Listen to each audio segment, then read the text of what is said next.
ಮಾತ್ರೇ ನಮಸ್ತೆ. ತಸ್ಮೈ ಕಸ್ಮೈಚಿದಸ್ಮನ್ಮನಸಿ ಧೃತಕಥಾ ವಿಸ್ಮೃತೌ ಸ್ಮಾರಕಾಯ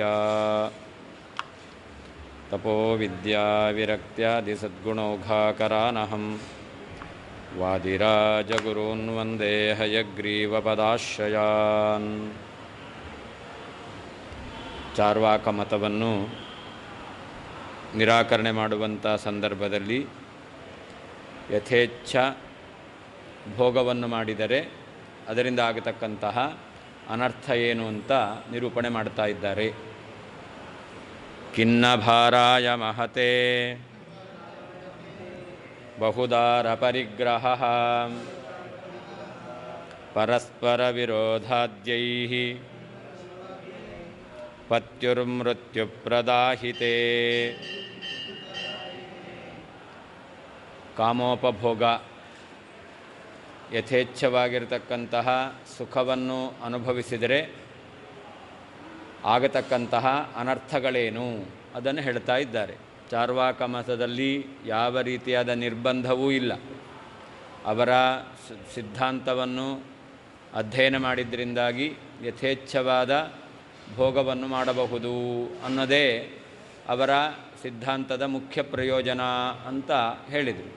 ಹೀಗೆ ಯಥೇಚ್ಛ ಕಾಮಭೋಗ ಎಂಬತಕ್ಕಂಥದ್ದು ನಮ್ಮ ಶಾಸ್ತ್ರದ ಅಧ್ಯಯನದಿಂದ ಶ್ರೋತೃಗಳಿಗೆ ಪ್ರಾಪ್ತವಾಗುತ್ತೆ ಅಂತಾದರೆ ಅದರಿಂದ ಇನ್ನಷ್ಟು ದುಃಖವೇ ಹೊರತು ಸುಖ ಅಲ್ಲ. ಅದಕ್ಕೆ ಇನ್ನೊಂದು ಹೇಳ್ತಾರೆ, ಖಿನ್ನಭಾರಾಯ ಮಹತೆ ಬಹುದಾರ ಪರಿಗ್ರಹ. ಒಂದೇ ವಿವಾಹ ಮಾಡಿಕೊಳ್ಳಬೇಕು ಎಂಬತಕ್ಕಂಥ ನಿಯಮ ಇಲ್ಲ. ಯಾಕೆ ಕಾಮೋಪಭೋಗವೇ ಮುಖ್ಯ ಉದ್ದೇಶ ಅಂತಾಗಿದೆ ಅಂತಾದರೆ ಎಷ್ಟು ಬೇಕಾದರೂ ವಿವಾಹವನ್ನು ಮಾಡಿಕೊಳ್ಳಬಹುದು ಅಂತಾಯಿತು. ಆಗ ಅನೇಕ ಪತ್ನಿಯರ ರಕ್ಷಣೆ ಎಂಬತಕ್ಕಂಥದ್ದು ಇವರ ಜವಾಬ್ದಾರಿ ಆಯಿತು. ಹಾಗಾದರೆ ಅದು ಭಾರ ಅಲ್ಲವೇನು? ಒಬ್ಬರನ್ನು ಸಾಕೋದೇ ಕಷ್ಟ ಇದೆ ಅಂತಿರಬೇಕಾದ್ರೆ ಅನೇಕರನ್ನು ವಿವಾಹ ಮಾಡಿಕೊಂಡಾಗ ಅವರ ಭರಣ, ಅವರನ್ನು ಪೋಷಣೆ ಮಾಡ್ತಕ್ಕಂಥದ್ದು ಒಂದು ಭಾರ. ಅಷ್ಟೇ ಅಲ್ಲ, ಪರಸ್ಪರ ವಿರೋಧಾದ್ಯೈಃ ಪತ್ಯು ಮೃತ್ಯುಪ್ರದ. ಪರಸ್ಪರ ಅವರಲ್ಲಿ ವಿರೋಧ ಎಂಬತಕ್ಕಂಥದ್ದು, ವೈಮನಸ್ಸು ಎಂಬತಕ್ಕಂಥದ್ದು ಇರುತ್ತೆ. ಹೀಗೆ ಪರಸ್ಪರ ಆ ಪತ್ನಿಯರಲ್ಲಿ ವಿರೋಧ ಎಂಬತಕ್ಕಂಥದ್ದು ಬಂದಾಗ ಇದನ್ನು ಪರಿಹಾರ ಮಾಡುವಂತಹ ಪ್ರವೃತ್ತಿ ಗಂಡನಾದವನು ಮಾಡಬೇಕು. ಅವರ ಪರವಾಗಿ ಮಾತಾಡಿದ್ರೆ ಇನ್ನೊಬ್ಬರಿಗೆ ಅಸಮಾಧಾನ ಆಗುತ್ತೆ, ಅವರ ಪರವಾಗಿ ಮಾತಾಡಿದ್ರೆ ಇವರಿಗೆ ಅಸಮಾಧಾನ ಆಗುತ್ತೆ. ಅದರಿಂದಾಗಿ ಯಾರನ್ನೂ ಸಮಾಧಾನ ಪಡಿಸ್ಲಿಕ್ಕಾಗಲ್ಲ. ಅದರಿಂದ ಏನಾಯಿತು? ಪತ್ಯು ಮೃತ್ಯು, ಗಂಡನಿಗೆ ಮರಣ ಬರಬೇಕಾಗತ್ತೆ. ಹೀಗೆ ಸುಖವನ್ನು ಅನುಭವಿಸಬೇಕು ಎಂಬುದಾಗಿ ಅನೇಕ ವಿವಾಹವನ್ನು ಮಾಡಿಕೊಂಡಂತಹ ವ್ಯಕ್ತಿಗೆ ಅದರಿಂದ ಸುಖ ಬರಲಿಲ್ಲ, ಮತ್ತು ದುಃಖವೇ ಬರುವಂತೆ ಆಗುತ್ತೆ.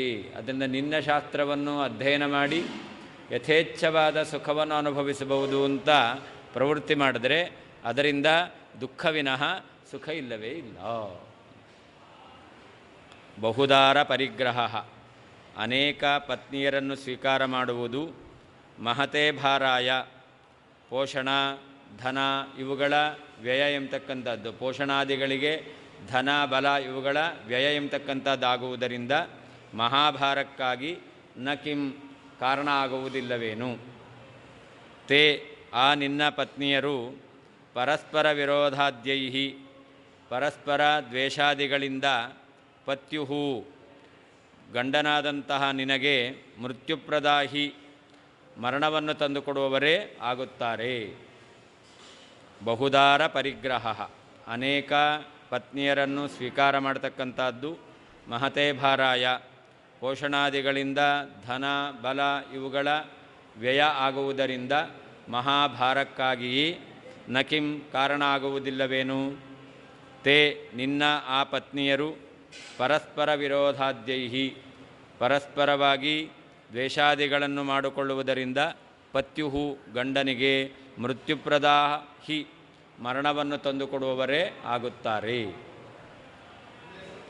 ಬಹುಸ್ತ್ರೀ ಸಂಗ್ರಹ ಲಭ್ಯಂ ದುಃಖಾಂತರಂಚ ಆಹ.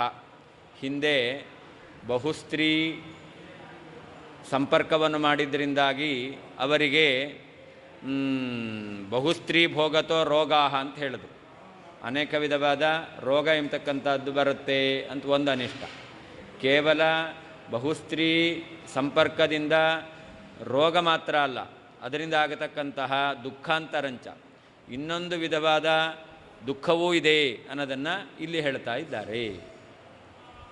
ಮಹತೆ ಭಾರಾಯ, ಅದೇಗೆ ಅನೇಕ ಪತ್ನಿಯರನ್ನು ಮದುವೆ ಮಾಡಿಕೊಂಡ್ರೆ ಆಗ ಭಾರ ಯಾಕೆ ಅಂತಂದರೆ ಅದಕ್ಕೆ ಹೇಳ್ತಾರೆ ಪೋಷಣಾದಿನ ಧನ ಬಲ ಹಾನಿ ಲಕ್ಷಣ ಮಹಾಭಾರಾಯ. ಅವರನ್ನು ಪೋಷಣೆ ಮಾಡಬೇಕು, ಪೋಷಣೆ ಮಾಡಲಿಕ್ಕೆ ಧನ ಹಾನಿ ಎಂಬತಕ್ಕಂಥದ್ದಾಗುತ್ತೆ. ಹಾಗೆ ಆ ಧನ ಸಂಪಾದನೆ ಮಾಡಬೇಕು ಅಂದರೆ ಬಲ ಬೇಕು, ಆ ಧನ ಸಂಪಾದನೆ ಮಾಡಿದ್ರಿಂದ ಬಲಹಾನಿಯೂ ಆಗುತ್ತೆ. ಹೀಗೆ ಅವರ ಪೋಷಣಾದಿಗಳನ್ನು ಮಾಡುವುದರಿಂದ ಧನಹಾನಿ ಮತ್ತು ಬಲಹಾನಿ ಲಕ್ಷಣ ಮಹಾಭಾರ, ಇದೇ ದೊಡ್ಡ ಭಾರ ಎಂಬತಕ್ಕಂಥದ್ದು ಆಗುತ್ತೆ. ಆಗೋದಿಲ್ವೇನು ಅಂತ. ಆಮೇಲೆ ಮೃತ್ಯುಪ್ರದ ಹಿ ತೇ ಅಂತಿದೆ. ತೇ ಅಂದರೆ ಏನರ್ಥ ಅದಕ್ಕೆ ಹೇಳ್ತಾರೆ ಬಹುದಾರಾಹ, ಅನೇಕ ಪತ್ನಿಯರಿದ್ದರೆ ಅವರು ಗಂಡನಿಗೆ ಮರಣವನ್ನೇ ತಂದುಕೊಡ್ತಾರೆ. ಅರ್ಥಾತ್ ಪರಸ್ಪರ ವಿರೋಧ ಬಂದಾಗ ಸಮಾಧಾನ ಮಾಡಲಿಕ್ಕಾಗದೇ ಇದ್ದಾಗ ಸಾಕಪ್ಪ ಈ ಜಂಜಾಟ ಅಂತ ಇವನೇ ಸಾಯಬೇಕಾಗುತ್ತೆ. ಪರಸ್ತ್ರೀ ಭೋಗತಃ ಖಿನ್ನ ಶಿರಚ್ಛೇದಾದಿಕಂ ಭಯಂ. ಇನ್ನೂ ಒಂದು ಹೇಳ್ತಾರೆ, ನಿನ್ನ ಸಿದ್ಧಾಂತವನ್ನು ಅಧ್ಯಯನ ಮಾಡಿದವರಿಗೆ ಅಧರ್ಮ ಪ್ರಜ್ಞೆ ಹೊರಟೋಗುತ್ತೆ. ಇದು ಪಾಪ, ಇದನ್ನು ಮಾಡಿದ್ರಿಂದ ನಾನು ನರಕಾದಿ ದುಃಖವನ್ನು ಅನುಭವಿಸಬೇಕಾಗತ್ತೆ ಎಂಬತಕ್ಕಂತಹ ಆ ಚಿಂತನೆಯೇ ಇಲ್ಲ ಅಂತಾಯಿತು. ಹಾಗಾದರೆ ಅವನು ಯಥೇಚ್ಛವಾಗಿ ಯಾವ ಸ್ತ್ರೀಯನ್ನು ಬೇಕಾದರೂ ಅಪಹಾರ ಮಾಡಬಹುದು ಭೋಗಕ್ಕೋಸ್ಕರ. ಹೀಗೆ ಬೇರೆ ಸ್ತ್ರೀಯರನ್ನು ಅಪಹಾರ ಮಾಡಿದ್ದರಿಂದ ತತ್ಕಾಲದಲ್ಲಿ ಇವನು ಸುಖ ಅಂತ ಅಂದ್ಕೊಳ್ಬಹುದು. ಆದರೆ ಯಾರ ಸ್ತ್ರೀಯನ್ನು ಅಪಹಾರ ಮಾಡಿರ್ತಾನೋ ಅವರು ಸುಮ್ಮನೆ ಬಿಡ್ತಾರಾ? ಇವನು ಸಿಕ್ಕರೆ ಇವನ ತಲೆನೇ ಕಡಿತಾರೆ. ಆದ್ದರಿಂದಾಗಿ ಪರಸ್ತ್ರೀ ಭೋಗತಃ, ಪರರ ಸ್ತ್ರೀಯರನ್ನು ಇವನು ಅಪಹಾರ ಮಾಡಿ ಭೋಗ ಮಾಡಿದ್ದರಿಂದಾಗಿ ಶಿರಚ್ಛೇದಾದಿಕಂ ಭಯಂ, ಇವನು ತಲೆಯನ್ನೇ ಕಳ್ಕೊಳ್ಬೇಕಾಗತ್ತೆ, ಇವನು ಮರಣವನ್ನೇ ಹೊಂದಬೇಕಾಗತ್ತೆ. ಅಂತಹ ಭಯ ಇವನಿಗೆ ಬರುತ್ತೆ. ಆದ್ದರಿಂದ ಇದು ಮಹಾ ಅನರ್ಥ, ಮಹಾ ದುಃಖ. ಇಂತಹ ದುಃಖವನ್ನು ನಿನ್ನ ಶಾಸ್ತ್ರವನ್ನು ಅಧ್ಯಯನ ಮಾಡಿದವರು ಹೊಂದಬೇಕಾಗತ್ತೆ. ಇಂಥದ್ದನ್ನು ಪ್ರಯೋಜನ ಅಂತ ಹೇಳ್ತಾರೇನು? ಇದು ಪ್ರಯೋಜನ ಆಗಲಿಕ್ಕೆ ಸಾಧ್ಯ ಇಲ್ಲ. ಪರಸ್ತ್ರೀ ಭೋಗತಃ, ಪರಸ್ತ್ರೀಯರನ್ನು ಭೋಗ ಮಾಡುವುದರಿಂದ ಶಿರಚ್ಛೇದಾದಿಕಂ, ಶಿರಚ್ಛೇದನವೇ ಮೊದಲಾದ ಭಯಂ, ಭಯವು ನ ಕಿಂ ಆಗುವುದಿಲ್ಲವೇನು? ಪರಸ್ತ್ರೀ ಭೋಗತಃ, ಪರಸ್ತ್ರೀಯರನ್ನು ಅಪಹಾರ ಮಾಡಿ ಭೋಗ ಮಾಡುವುದರಿಂದ ಶಿರಚ್ಛೇದಾದಿಕಂ, ತಲೆ ನಾಶವಾಗತಕ್ಕಂಥದ್ದು ಇದೇ ಮೊದಲಾದ ಭಯಂ, ಭಯವು ನ ಕಿಂ ಆಗುವುದಿಲ್ಲವೇನು? ಪಾಪಾಭಾವಬೋಧನೆ, ನಿನ್ನ ಶಾಸ್ತ್ರದಲ್ಲಿ ಪಾಪವೇ ಇಲ್ಲ ಎಂಬುದಾಗಿ ನೀನು ತಿಳಿಸ್ತೀಯ ಅಂತಾದರೆ ಪರಸ್ತ್ರೀ ಭೋಗೋಪಿ ಅವರ್ಜನೀಯ ಏವ, ಪರಸ್ತ್ರೀಯರ ಸಂಬಂಧ ಮಾಡ್ತಕ್ಕಂಥದ್ದು ಅದು ದೋಷಾವಹ ಅಲ್ಲ, ಅವರ್ಜನೀಯ, ಅದನ್ನು ಬಿಡಬೇಕು ಅಂತಿಲ್ಲ, ಅದನ್ನು ಮಾಡಬಹುದು ಅಂತಾಯಿತು. ತತಃ ಶಿರಚ್ಛೇದಾದಿಕಂ ಭಯಂ ನ ಕಿಂ ಇತಿ ಸಂಬಂಧ. ಹೀಗೆ ಪರಸ್ತ್ರೀಯರನ್ನು ಭೋಗ ಮಾಡಿದ್ದರಿಂದಾಗಿ ಇವನಿಗೆ ತಲೆಯನ್ನು ಕಳ್ಕೊಳ್ಳುವಂಥ ಭಯ ಇಲ್ಲವೇನು? ಮಹಾಭಯವೇ ಇದೆ. ನೀನು ಮಾಡಿದ ಪಾಪ ಇಲ್ಲ ಎಂಬತಕ್ಕಂಥ ಬೋಧನೆಯಿಂದ ಮಹಾ ಅನರ್ಥವೇ ಪ್ರಾಪ್ತವಾಗುತ್ತದೆ. ದುಃಖೋಜ್ಜಿತಂ ಸುಖಂ ಪ್ರಾರ್ಥ್ಯಂ ನತು ದುಃಖಾನ್ವಿತಂ ಸುಖಂ ದುಃಖೋದರ್ಕ ಸುಖೇತ್ಯಲ್ಪೇ ಕೋನೋನ್ಮತ್ತಃ ಪ್ರವರ್ತತೆ. ಮನುಷ್ಯ ಸುಖಕ್ಕೋಸ್ಕರ ಪ್ರವೃತ್ತಿ ಮಾಡ್ತಾನೆ, ಆದರೆ ಕೇವಲ ಸುಖ ಆಗಲಿ ಅಂತ ಅಪೇಕ್ಷೆ ಪಡ್ತಾನಷ್ಟೇ ಹೊರತು ದುಃಖ ಮಿಶ್ರಿತವಾಗಿರ್ತಕ್ಕಂಥ ಸುಖ ಆಗಲಿ ಅಂತ ಅವನು ಬಯಸೋದಿಲ್ಲ. ದುಃಖೋಜ್ಜಿತಂ ಸುಖಂ ಪ್ರಾರ್ಥ್ಯಂ, ದುಃಖದ ಸಂಬಂಧ ಇಲ್ಲದೇ ಇರತಕ್ಕಂತಹ ಸುಖ ಇದೆಯಲ್ಲ, ಅಂಥ ಸುಖವನ್ನು ಮನುಷ್ಯ ಪ್ರಾರ್ಥ್ಯಂ ಅವನು ಬಯಸ್ತಾನೆ ಹೊರತು ದುಃಖಾನ್ವಿತಂ ಸುಖಂ ನತು, ಎಲ್ಲಿಯೂ ದುಃಖ ಮಿಶ್ರಿತವಾಗಿರ್ತಕ್ಕಂತಹ ಸುಖವನ್ನು ಜೀವ ಬಯಸೋದಿಲ್ಲ. ಹೀಗೆ ಅಲ್ಪ ದುಃಖ ಇದ್ದರೇನೆ ಅಂತಹ ಸುಖ ಜೀವನು ಬೇಡ ಅಂತ ಅದನ್ನು ನಿರಾಕರಣೆ ಮಾಡ್ತಾನೆ.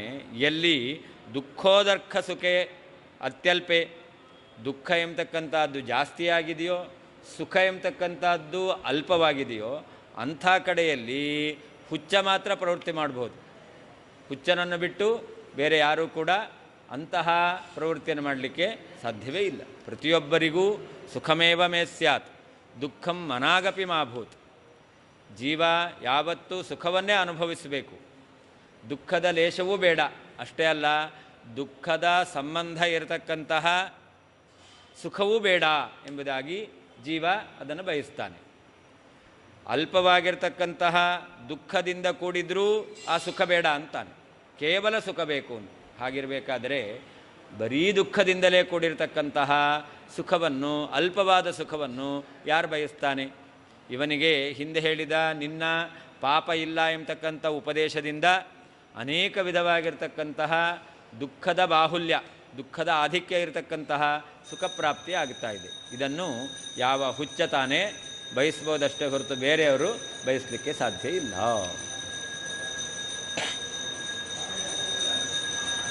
ದುಃಖೋಜ್ಜಿತಂ, ದುಃಖರಹಿತವಾದಂತಹ ಸುಖಂ, ಸುಖವು ಪ್ರಾರ್ಥ್ಯಂ, ಅಪೇಕ್ಷಿಸಲ್ಪಡತಕ್ಕದ್ದು. ದುಃಖಾನ್ವಿತಂ, ದುಃಖದಿಂದ ಕೂಡಿದ ಸುಖಂ, ಸುಖವು ನತು ಪ್ರಾರ್ಥ್ಯಂ, ಅಪೇಕ್ಷಿಸಲ್ಪಡತಕ್ಕದ್ದಲ್ಲ. ಅತ್ಯಲ್ಪೆ, ಅತ್ಯಂತ ಅಲ್ಪವಾದಂತಹ ದುಃಖೋದರ್ಥ ಸುಖೆ, ದುಃಖವೇ ಅಧಿಕವಾಗಿರ್ತಕ್ಕಂಥ ಸುಖದಲ್ಲಿ ಕಹಾನು ಉನ್ಮತ್ತಃ, ಯಾವ ಬುದ್ಧಿರಹಿತನಾದವನು ತಾನೇ ಪ್ರವರ್ತತೆ, ಪ್ರವರ್ತಿಸುತ್ತಾನೆ. ದುಃಖೋಜ್ಜಿತಂ, ದುಃಖರಹಿತವಾಗಿರ್ತಕ್ಕಂತಹ ಸುಖಂ, ಸುಖವು ಪ್ರಾರ್ಥ್ಯಂ, ಅಪೇಕ್ಷಿಸಲ್ಪಡತಕ್ಕದ್ದು. ದುಃಖಾನ್ವಿತಂ, ದುಃಖದಿಂದ ಕೂಡಿದ ಸುಖಂ, ಸುಖವು ನತು ಪ್ರಾರ್ಥ್ಯಂ, ಅಪೇಕ್ಷಿಸಲ್ಪಡತಕ್ಕದ್ದಲ್ಲ. ಅತ್ಯಲ್ಪೆ, ಅತ್ಯಂತ ಅಲ್ಪವಾದ ದುಃಖೋದರ್ಥ ಸುಖೆ, ದುಃಖವೇ ಅಧಿಕವಾಗಿರ್ತಕ್ಕಂತಹ ಸುಖದಲ್ಲಿ ಕಹಾನು ಉನ್ಮತ್ತಃ, ಯಾವ ಹುಚ್ಚನೂ ತಾನೇ ಪ್ರವರ್ತತೆ, ಪ್ರವರ್ತಿಸುತ್ತಾನೆ ಅಂತ. ನನು ದುಃಖ ಸಂಕುಲಮಪಿ ಕಿಂಚಿದ್ವಾ ಸುಖಂ ಮಚ್ಛಾಸ್ತ್ರಾದ್ಭವತಿ ಇತ್ಯತಃ ದುಃಖೇತಿ. ಅಲ್ಲ, ದುಃಖದಿಂದ ಕೂಡಿರಬಹುದು, ಆದರೂ ಸ್ವಲ್ಪವಾದರೂ ಸುಖ ಆಗುತ್ತಲ್ಲ.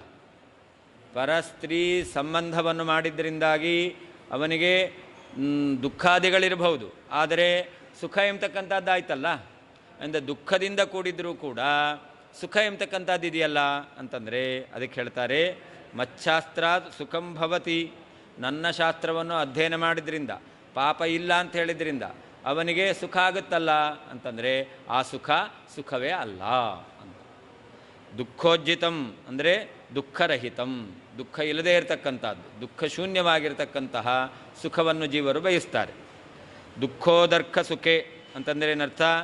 ದುಃಖ ಬಹುಲ ಸುಖೆ, ದುಃಖವೇ ಅಧಿಕವಾಗಿರ್ತಕ್ಕಂತಹ ಸುಖ, ಅದರಲ್ಲಿ ವಿವೇಕವುಳ್ಳವನು ಪ್ರವೃತ್ತಿ ಮಾಡೋದಿಲ್ಲ, ಅವಿವೇಕಿಯಾದವನಷ್ಟೇ ಪ್ರವೃತ್ತಿ ಮಾಡ್ತಾನೆ. ಅದರಿಂದ ನೀನು ಹೇಳುವಂತಹ ಪಾಪ ಇಲ್ಲ ಎಂಬತಕ್ಕಂತಹ ಈ ವಿಷಯವನ್ನು ತಿಳಿದು ಅಧಿಕವಾದ ದುಃಖ ಇರುವಂತಹ ಈ ಸುಖಕ್ಕೋಸ್ಕರ ಪ್ರವೃತ್ತಿ ಮಾಡ್ತಾನೆ ಅಂತಂದರೆ ಅವನು ಉನ್ಮತ್ತ, ಹುಚ್ಚನೇ ಆಗಬೇಕಾಗುತ್ತೆ. ತಸ್ಮಾನ್ ಮಹಾನ್ ಅರ್ಥಸಾರ್ಥ ಸಂಕುಲಾ ಸುಖ ವಿಪ್ಲುಷಃ ನ ಪ್ರೇಕ್ಷಾವತ್ ಪ್ರವೃತ್ತೈ ಸ್ಯುಃ ನಿವೃತ್ತೈ ಸ್ಯುಃ ಪರಂ ವಿದಾಂ. ಹೀಗೆ ಮಹಾ ಅನರ್ಥ ಸಾರ್ಥ ಸಂಕುಲಾ ಸುಖ ವಿಪ್ಲುಷಃ ಅಂತ ಚಾರ್ವಾಕ ಮತದ ಈ ಪಾಪ ಇಲ್ಲ ಎಂಬತಕ್ಕಂತಹ ಅವರ ಅಭಿಪ್ರಾಯವನ್ನು, ಶಾಸ್ತ್ರದ ಅರ್ಥವನ್ನು ತಿಳಿದು ಪ್ರವೃತ್ತಿ ಮಾಡೋದರಿಂದ ಏನಾಗುತ್ತೆ?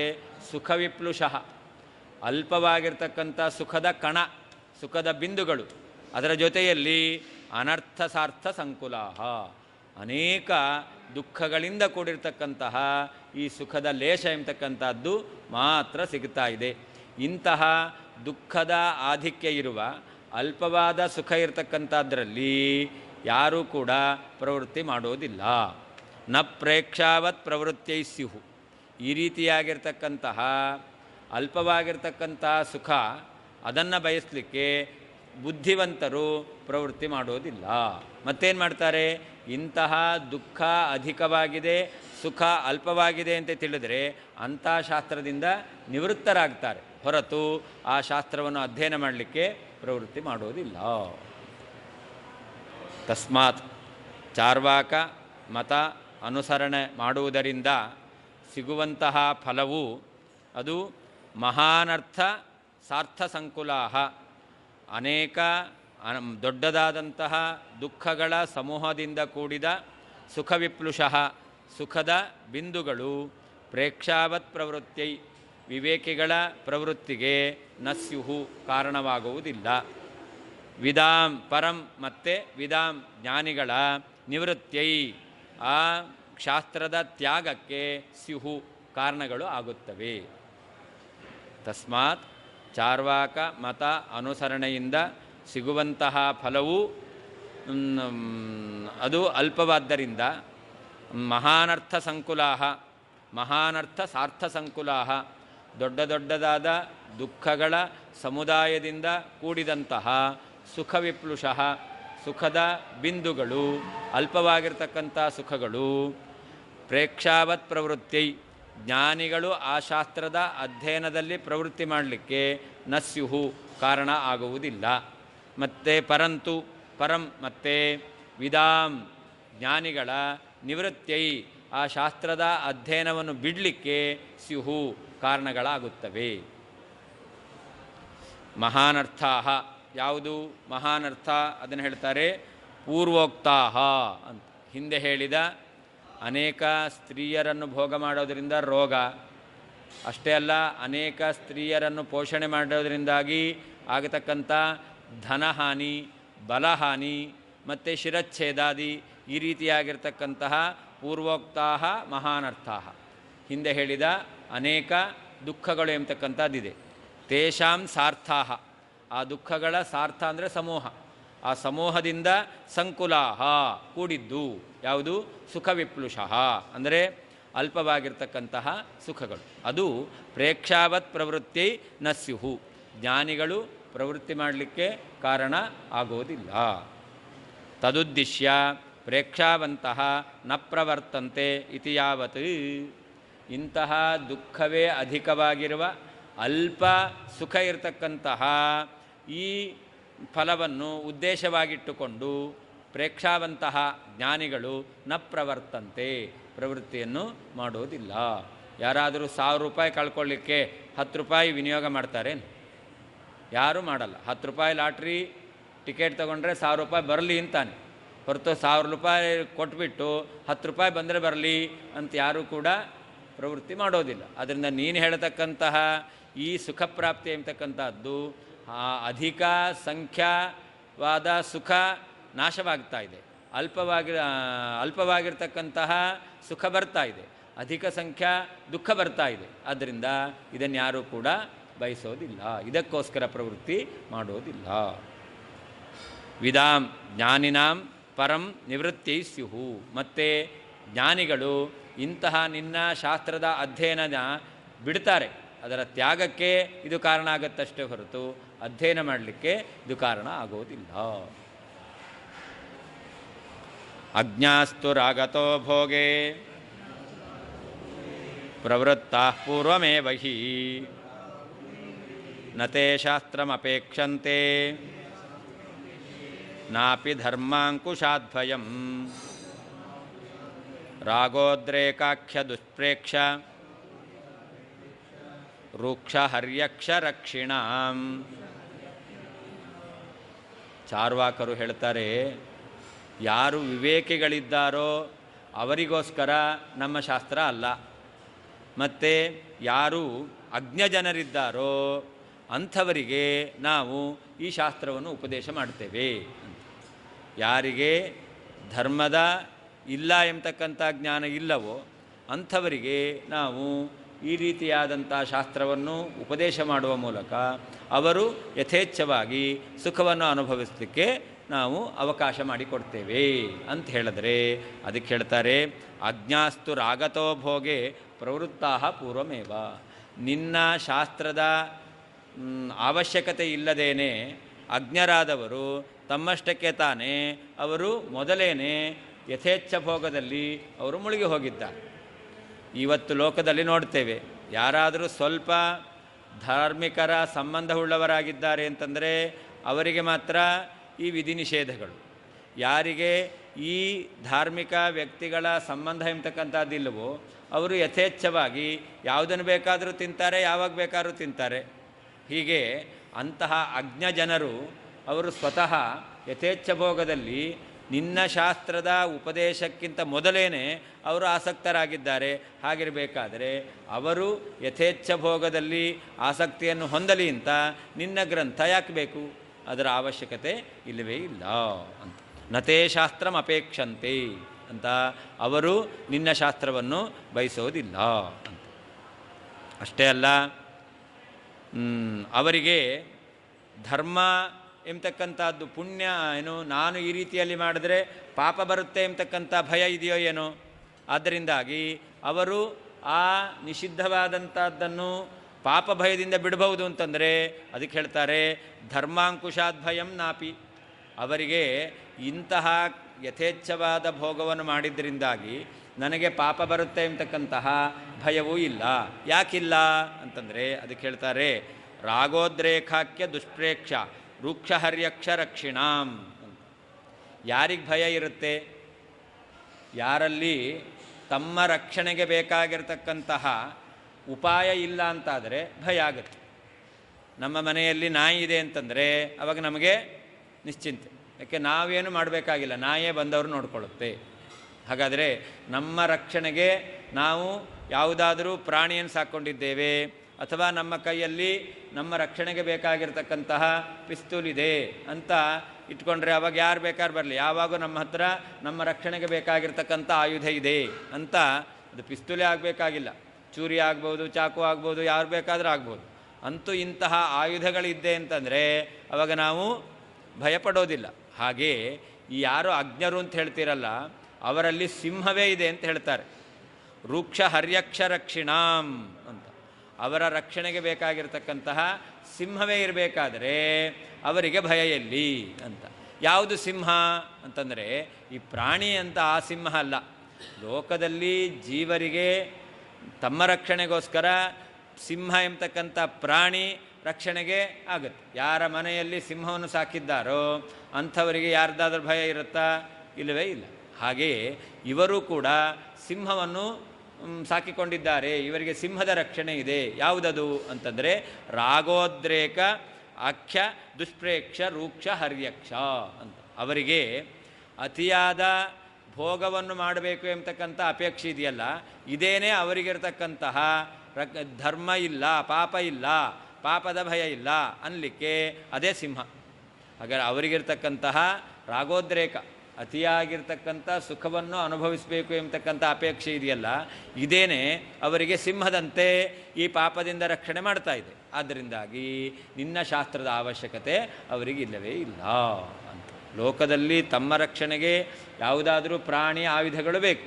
ಹಾಗೆ ಈ ಯಥೇಚ್ಛ ಭೋಗವನ್ನು ಮಾಡ್ತಕ್ಕಂತಹ ಜೀವರಿಗೆ ಈ ಪಾಪದ ಭಯ ಎಂಬತಕ್ಕಂಥದ್ದಿಲ್ಲ. ಪಾಪದ ಭಯ ಇದ್ದಿದ್ದರೆ ನಿನ್ನ ಶಾಸ್ತ್ರ ಎಂಬತಕ್ಕಂಥದ್ದು ರಕ್ಷಣೆ ಆಗ್ತಿತ್ತು. ಯಾಕೆ ಧರ್ಮವೇ ಪಾಪವೇ ಇಲ್ಲ ಅಂತ ನಿನ್ನ ಶಾಸ್ತ್ರ ಹೇಳ್ತಾ ಇದೆ. ಆದ್ದರಿಂದ ಅವರಿಗೆ ಪಾಪದ ಭಯ ಹೋಗಲಿಕ್ಕೆ ನಿನ್ನ ಶಾಸ್ತ್ರ ಎಂಬತಕ್ಕಂಥದ್ದು ರಕ್ಷಣೆಯ ರೂಪದಲ್ಲಿ, ಆಯುಧ ರೂಪದಲ್ಲಿ ಅವರಿಗೆ ಸಹಾಯಕ ಆಗ್ತಿತ್ತು. ಆದರೆ ಅವರಿಗೆ ಭಯವೇ ಇಲ್ಲ. ಯಾಕಿಲ್ಲ? ಅವರ ಹತ್ರನೇ ಸಿಂಹ ಇದೆ. ಎಂತಹ ಸಿಂಹ ಇದೆ? ಯಥೇಚ್ಛವಾಗಿ ಭೋಗ ಮಾಡಬಹುದು ಎಂಬತಕ್ಕಂತಹ ಅಪೇಕ್ಷೆ ಎಂಬತಕ್ಕಂತಹ ಆ ಸಿಂಹ ಅವರಲ್ಲಿರೋದರಿಂದಾಗಿ ಅವರಿಗೆ ಈ ಪಾಪ ಎಂಬತಕ್ಕಂತಹ ಭಯ ಅದು ಇಲ್ಲವೇ ಇಲ್ಲ. ಅದರ ರಕ್ಷಣೆಗೋಸ್ಕರ ನಿನ್ನ ಶಾಸ್ತ್ರದ ಅವಲಂಬನೆ ಇಲ್ಲವೇ ಇಲ್ಲ. ಅಜ್ಞಾಸ್ತು ಅಜ್ಞಜನರಾದರೂ ಪೂರ್ವಮೇವ ಚಾರ್ವಾಕ ಶಾಸ್ತ್ರದ ಉಪದೇಶದ ಶ್ರವಣಕ್ಕಿಂತ ಮೊದಲೇ ರಾಗತಃ ವಿಷಯಗಳ ಅಭಿಲಾಷೆಯಿಂದ ಭೋಗೆ ವಿಷಯವನ್ನು ಅನುಭವಿಸುವಂತಹ ಪ್ರವೃತ್ತಿಯಲ್ಲಿ ಕ್ರಿಯೆಯಲ್ಲಿ ಪ್ರವೃತ್ತಾಹ ಆಸಕ್ತರಾಗಿದ್ದಾರೆ. ಹಿ ಇದು ಪ್ರಸಿದ್ಧ. ತೇ ಅವರು, ತೇ ನಿನ್ನ ಶಾಸ್ತ್ರವನ್ನು ನ ಅಪೇಕ್ಷಂತೆ ಶ್ರವಣ ಮಾಡಲು ಬಯಸುವುದಿಲ್ಲ. ರಾಗೋದ್ರೇಕಾಖ್ಯ ವಿಷಯ ಅಭಿಲಾಷೆಗಳ ಆಧಿಕ್ಯ ಎಂಬತಕ್ಕಂತಹ ದುಷ್ಪ್ರೇಕ್ಷ ನೋಡಲು ಅಸಾಧ್ಯವಾದಂತಹ ರೂಕ್ಷ ಅತ್ಯಂತ ಉಗ್ರವಾದಂತಹ ಹರ್ಯಕ್ಷ ಸಿಂಹದ ರಕ್ಷಣೆಯನ್ನು ಹೊಂದಿರತಕ್ಕಂತಹ ತೇಷಾಂ ಆ ಅಜ್ಞಾನಿಗಳಿಗೆ ಧರ್ಮಾಂಕುಶಾದಪಿ ಧರ್ಮ ಎಂಬತಕ್ಕಂತಹ ಅಂಕುಶದಿಂದಲೂ ಕೂಡ ನ ಭಯವೇ ಇಲ್ಲ. ಅಜ್ಞಾಸ್ತು ಅಜ್ಞಜನರಾದರೂ ಪೂರ್ವಮೇವ ಚಾರ್ವಾಕ ಶಾಸ್ತ್ರದ ಉಪದೇಶದ ಶ್ರವಣಕ್ಕಿಂತ ಮೊದಲೇನೆ ರಾಗತಃ ವಿಷಯ ಅಭಿಲಾಷೆಯಿಂದ ಭೋಗೆ ವಿಷಯಗಳನ್ನು ಅನುಭವಿಸುವಂತಹ ಕ್ರಿಯೆಯಲ್ಲಿ ಪ್ರವೃತ್ತರಾಗಿದ್ದಾರೆ. ಹಿ ಇದು ಪ್ರಸಿದ್ಧ. ತೇ ಅವರು, ತೇ ನಿನ್ನ ಶಾಸ್ತ್ರವನ್ನು ನ ಅಪೇಕ್ಷಂತೆ ಶ್ರವಣ ಮಾಡಲು ಅಪೇಕ್ಷೆ ಪಡುವುದಿಲ್ಲ. ರಾಗೋದ್ರೇಕಾಖ್ಯ ದುಷ್ಪ್ರೇಕ್ಷ ರೂಕ್ಷ ಹರ್ಯಕ್ಷ ರಕ್ಷಿಣಾಂ ಅಧಿಕವಾಗಿರ್ತಕ್ಕಂತಹ ವಿಷಯ ಅಭಿಲಾಷೆ ಎಂಬತಕ್ಕಂತಹ ನೋಡಲು ಅಸಾಧ್ಯವಾದ ಅತ್ಯಂತ ಉಗ್ರ ಭಯಂಕರವಾಗಿರ್ತಕ್ಕಂತಹ ಸಿಂಹದ ರಕ್ಷಣೆಯನ್ನು ಹೊಂದಿರತಕ್ಕಂತಹ ತೇಷಾಂ ಅಜ್ಞಾನಿಗಳಿಗೆ ಧರ್ಮಾಂಕುಶಾತ್ ಪಾಪ ಎಂಬತಕ್ಕಂತಹ ಅಂಕುಶದಿಂದ ಭಯವೂ ಕೂಡ ಇಲ್ಲ. ನನು ಪ್ರೇಕ್ಷಾವತಾಂ ಅನುಪಯೋಗಿತ್ವೇಪಿ ಚಾರ್ವಾಕಶಾಸ್ತ್ರ ಜ್ಞಾನಿಗಳಿಗೆ ಅದು ಉಪಯೋಗಕ್ಕೆ ಬಾರದಿದ್ದರೂ ಕೂಡ ಪ್ರೇಕ್ಷಾವತಾಂ ಅನುಪಯೋಗಿತ್ವೇಪಿ ಜ್ಞಾನಿಗಳಿಗೆ ಉಪಯೋಗಕ್ಕೆ ಬಾರದಿದ್ದರೂ ಕೂಡ ಅಜ್ಞಾ ಜನೋಪಯೋಗಿತ್ವಾತ್ ಅವಿವೇಕಿಗಳು ಜ್ಞಾನ ಇರದೇ ಇರತಕ್ಕಂತಹ ಜನರಿಗೆ ಉಪಯೋಗಿಯಾಗಿದೆ. ಆದ್ದರಿಂದ ಶಾಸ್ತ್ರಂ ಗ್ರಾಹ್ಯಂ ಚಾರ್ವಾಕ ಶಾಸ್ತ್ರವನ್ನು ಸ್ವೀಕಾರ ಮಾಡಬೇಕು ಇತ್ಯತಃ ಅಂತ ಹೇಳಿದ್ರೆ ಅದಕ್ಕೆ ಉತ್ತರವನ್ನು ಕೊಡ್ತಾ ಇದ್ದಾರೆ. ಅಜ್ಞಾ ಇತಿ ಪೂರ್ವಮೇವ ಅಂತಿದೆ ವಾಕ್ಯದಲ್ಲಿ. ಪ್ರವೃತ್ತಾ ಪೂರ್ವಮೇವ ಅದಕ್ಕೇನರ್ಥ ಶಾಸ್ತ್ರ ಪ್ರವೃತ್ತೇ ಇತಿ ಶೇಷಃ. ಚಾರ್ವಾಕ ಶಾಸ್ತ್ರದ ಉಪದೇಶದ ಶ್ರವಣವನ್ನು ಮಾಡೋಕ್ಕಿಂತ ಮೊದಲೇ ಅವರು ಪ್ರವೃತ್ತಾ ಭೋಗದಲ್ಲಿ ಆಸಕ್ತರಾಗಿದ್ದಾರೆ. ತೇ ಅಜ್ಞಾಹ ಅಂತ ನಾಪಿ ಧರ್ಮಾದ್ಭಯಂ ತೇಷಾಂ ಇತ್ಯತ್ರ ಹೇತು. ಅವರಿಗೆ ಪಾಪದಿಂದ ಭಯ ಇದೆಯೇನೋ ಅಂತಂದರೆ ಪಾಪದಿಂದ ಭಯವೂ ಇಲ್ಲ ಅಂತ ಆ ವಿಷಯದಲ್ಲಿ ಕಾರಣವನ್ನು ಹೇಳ್ತಾ ಇದ್ದಾರೆ. ಯಾಕೆ ಭಯ ಇಲ್ಲ ಅಂತಂದರೆ ರಾಗೋದ್ರೇಕಾಖ್ಯ ದುಷ್ಪ್ರೇಕ್ಷ ರೂಕ್ಷ ಹರ್ಯಕ್ಷ ರಕ್ಷಿಣಾಂ ಅಂತ. ರಾಗೋದ್ರೇಕಾಖ್ಯ ದುಷ್ಪ್ರೇಕ್ಷ್ಯಶ್ಚ ರೂಕ್ಷಶ್ಚ ಅಸೌ ಹರ್ಯಕ್ಷ ಸಿಂಹ ಅಂತರ್ಥ. ಅವರಲ್ಲಿರ್ತಕ್ಕಂತಹ ಅತಿಯಾದ ಸುಖವನ್ನು ಅನುಭವಿಸಬೇಕು ಎಂಬತಕ್ಕಂತಹ ಆಸೆ, ಅದೇನೇ ದುಷ್ಪ್ರೇಕ್ಷ ಅಂದರೆ ನೋಡಲಿಕ್ಕೆ ಅಸಾಧ್ಯವಾದಂತಹ, ರೂಕ್ಷ ಭಯಂಕರವಾಗಿರ್ತಕ್ಕಂತಹ, ಹರ್ಯಕ್ಷ ಅಂದರೆ ಸಿಂಹ. ಅವರಲ್ಲಿರುವಂಥ ಸಿಂಹ ಅಂತಂದರೆ ಅವರೇನು ಅತಿಯಾದ ಭೋಗವನ್ನು ಅನುಭವಿಸಬೇಕು ಎಂಬತಕ್ಕಂಥ ಆಸೆ ಇಟ್ಕೊಂಡಿದ್ದಾರಲ್ಲ, ಇದೇ ಅವರಲ್ಲಿರ್ತಕ್ಕಂತಹ ಭಯಂಕರವಾಗಿರ್ತಕ್ಕಂಥ ಸಿಂಹ. ತದ್ರಕ್ಷಿಣಾಂ ಆ ಆಸೆ ಎಂಬತಕ್ಕಂಥ ಸಿಂಹದಿಂದ ರಕ್ಷಣೆಯನ್ನು ಹೊಂದಿರತಕ್ಕಂಥವರು. ಇತ್ಯನೇನ ರಾಗೋದ್ರೇಕಾದೇವ ಧರ್ಮಾಂಕುಶಾತ್ ಭಯಂ ನಾಸ್ತಿ ಇತಿ ಸೂಚಿತಂ. ಯಾರಿಗೆ ಅತಿಯಾಗಿರ್ತಕ್ಕಂತಹ ಸುಖದ ಅಪೇಕ್ಷೆ ಇದೆಯೋ ಅಂಥವರಿಗೆ ಪಾಪದ ಭಯ ಎಂಬತಕ್ಕಂಥದ್ದು ಇರೋದಿಲ್ಲ ಅಂತ. ಕಾಮಾತುರಾಣಂ ನ ಭಯಂ ನ ಲಜ್ಜಾ, ಮಹಾಭಾರತ ಹೇಳ್ತಕ್ಕಂಥ ಮಾತು. ಯಾರು ಕಾಮದಲ್ಲಿ ಆಸಕ್ತಿಯನ್ನು ಹೊಂದಿದ್ದಾರೋ ಅಂಥವರಿಗೆ ನಾಚಿಕೆಯೂ ಇಲ್ಲ, ಭಯವೂ ಇರೋದಿಲ್ಲ, ಪಾಪದ ಭಯವೂ ಇರೋದಿಲ್ಲ. ಅಂದರೆ ಇವರು ಅತಿಯಾದ ಭೋಗವನ್ನು ಮಾಡಬೇಕು ಅಂತ ಆಸಕ್ತಿ ಉಳ್ಳವರಾಗಿದ್ದಾರೆ ಅಂತಂದರೆ ಇವರಿಗೆ ಪಾಪದ ಭಯ ಇರೋದೇ ಇಲ್ಲ.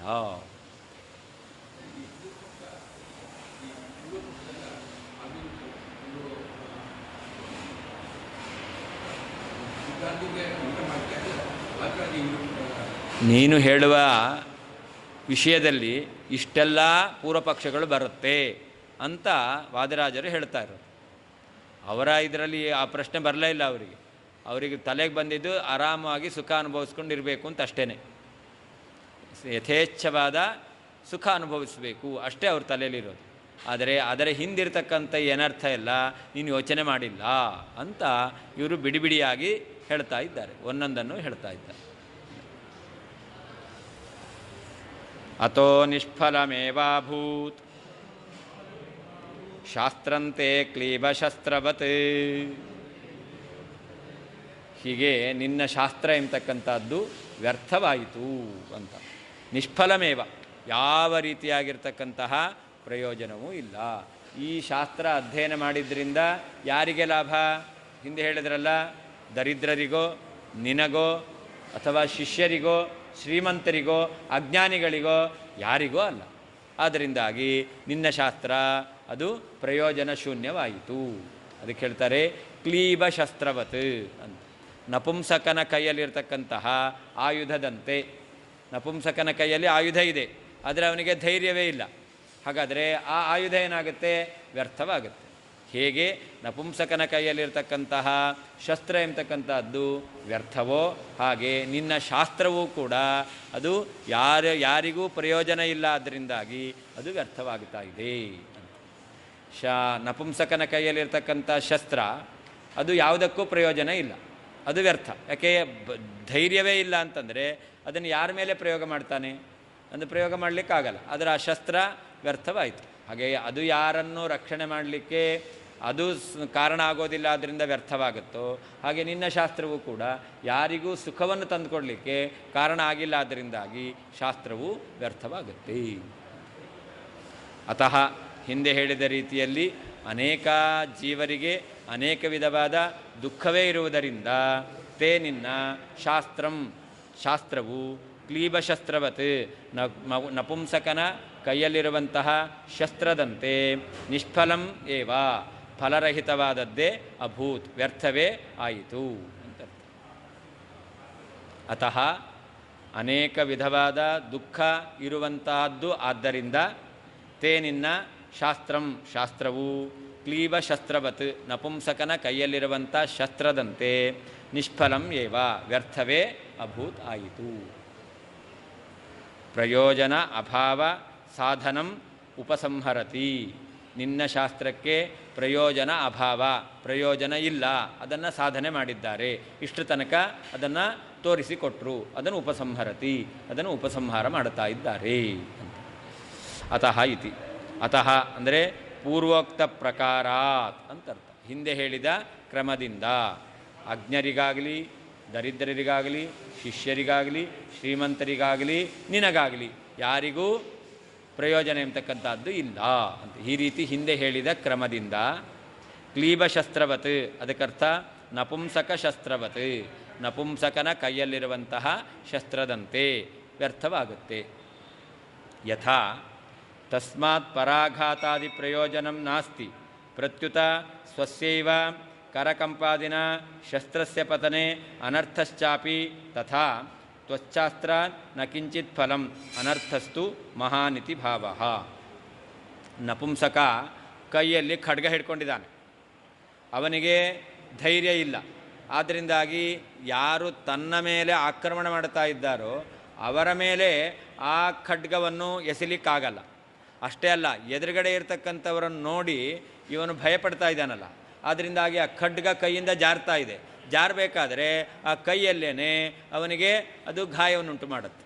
ಹೀಗೆ ನಪುಂಸಕನ ಕೈಯಲ್ಲಿರ್ತಕ್ಕಂಥ ಶಸ್ತ್ರ ಧೈರ್ಯ ಇಲ್ಲ, ಅದರಿಂದಾಗಿ ತನ್ನ ಮೇಲೆ ಆಕ್ರಮಣ ಮಾಡುವವರ ಮೇಲೆ ಅದನ್ನು ಅವನು ಪ್ರಯೋಗ ಮಾಡಲ್ಲ, ಅದರಿಂದ ಪ್ರಯೋಜನ ಇಲ್ಲ ಅಂತಾಯಿತು.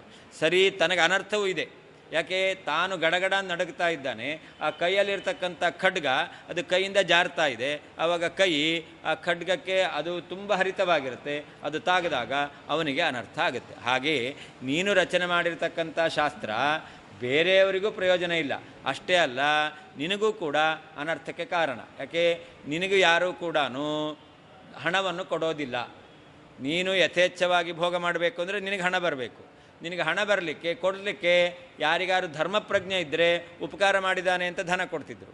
ಅದೇ ಧರ್ಮಪ್ರಜ್ಞೆ ಇಲ್ಲ, ನಿನಗೆ ಯಾರೂ ಕೂಡ ಹಣವನ್ನು ಕೊಡೋದಿಲ್ಲ. ಅದರಿಂದಾಗಿ ನಿನಗೂ ಪ್ರಯೋಜನ ಇಲ್ಲ, ನಿನಗೂ ಅನರ್ಥ, ಉಳಿದವರಿಗೂ ಕೂಡ ಪ್ರಯೋಜನ ಇಲ್ಲ ಅಂತ. ಹೀಗೆ ಕ್ಲೀಬಶಸ್ತ್ರವತ್ ಎಂಬತಕ್ಕಂಥ ಶಬ್ದದಿಂದ ಇಷ್ಟು ಅರ್ಥವನ್ನು ಇಟ್ಕೊಳ್ಬೇಕು. ಅದನ್ನು ಹೇಳ್ತಾರೆ, ಯಥಾ ತಸ್ಮಾತ್, ಆ ನಪುಂಸಕನಾದ ವ್ಯಕ್ತಿ ಇದ್ದಾನಲ್ಲ, ಅವನ ಪರಾಘಾತಾದಿ ಪ್ರಯೋಜನಂ ನಾಸ್ತಿ. ಅವನ ಕೈಯಲ್ಲಿರ್ತಕ್ಕಂಥ ಶಸ್ತ್ರದಿಂದ ಇನ್ನೊಬ್ಬರನ್ನು ಇವನು ಘಾಸಿಗೊಳಿಸೋದು, ಆಕ್ರಮಣ ಮಾಡೋದು, ಇಂತಹ ಪ್ರಯೋಜನ ಇಲ್ಲ.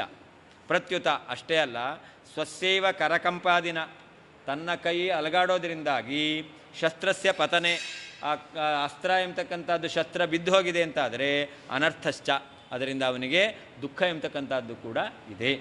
ತಥಾ, ಹಾಗೆಯೇ ತ್ವಚ್ಛಾಸ್ತ್ರಾತ್, ನೀನು ರಚನೆ ಮಾಡಿರ್ತಕ್ಕಂಥ ಶಾಸ್ತ್ರದಿಂದಲೂ ಕೂಡ ನ ಕಿಂಚಿತ್ ಫಲಂ, ಏನೂ ಪ್ರಯೋಜನ ಇಲ್ಲ. ಅಷ್ಟೇ ಅಲ್ಲ, ಅನರ್ಥಸ್ತು ಮಹಾನ್, ಅದರಿಂದ ಆಗತಕ್ಕಂತಹ ಅನರ್ಥ, ಅನಿಷ್ಟ ಅದು ತುಂಬ ಇದೆ. ಆದ್ದರಿಂದ ನಿನ್ನ ಶಾಸ್ತ್ರಕ್ಕೆ ಪ್ರಯೋಜನ ಇಲ್ಲ. ಯಾರು? ನಪುಂಸಕ. ಹಾಂ, ಅಲ್ಲ, ನಪುಂಸಕರು ಅಂದರೆ ಷಂಡರು, ಪುರುಷನೂ ಅಲ್ಲ ಸ್ತ್ರೀಯೂ ಅಲ್ಲ. ನಪುಂಸಕ ಶಿಖಂಡಿ ಅವನು ಶಿಖಂಡಿ ಅಂತಂದರೆ ಅವನು ಶಿಖಂಡಿ ಅಲ್ಲ, ಅವನಿಗೆ ಹೆಸರು ಮಾತ್ರ ಶಿಖಂಡಿ ಅಂತ. ಆದರೆ ಪುರುಷರು ಅಲ್ಲ ಸ್ತ್ರೀಯೂ ಅಲ್ಲ, ಅವರನ್ನು ನಪುಂಸಕರು ಅಂತ ಕರೀತಕ್ಕಂಥ. ಹೆಸರು ನಪುಂಸಕನಿಗೆ ಅದು ಯಾರ ರಾಜರ ಹೆಸರಲ್ಲ, ವ್ಯಕ್ತಿಯೇ. ಸಾಧಾರಣ ಯಾರು ಸ್ತ್ರೀಯೋ ಅಲ್ಲ ಪುರುಷ ಅಲ್ಲವೋ ಅಂಥವನನ್ನು ನಪುಂಸಕ ಅಂತ ಕರೀತಾರೆ.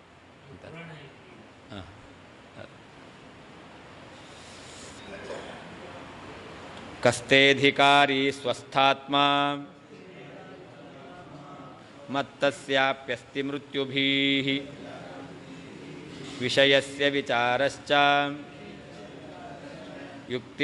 ಯುಕ್ತಿತಸ್ಯಾನ್ನ ಶಕ್ತಿತಃ. ಆದ್ದರಿಂದ ನಿನ್ನ ಈ ಶಾಸ್ತ್ರಕ್ಕೆ ಅಧಿಕಾರಿಯೂ ಇಲ್ಲ, ವಿಷಯ ಇಲ್ಲ, ಪ್ರಯೋಜನ ಇಲ್ಲ.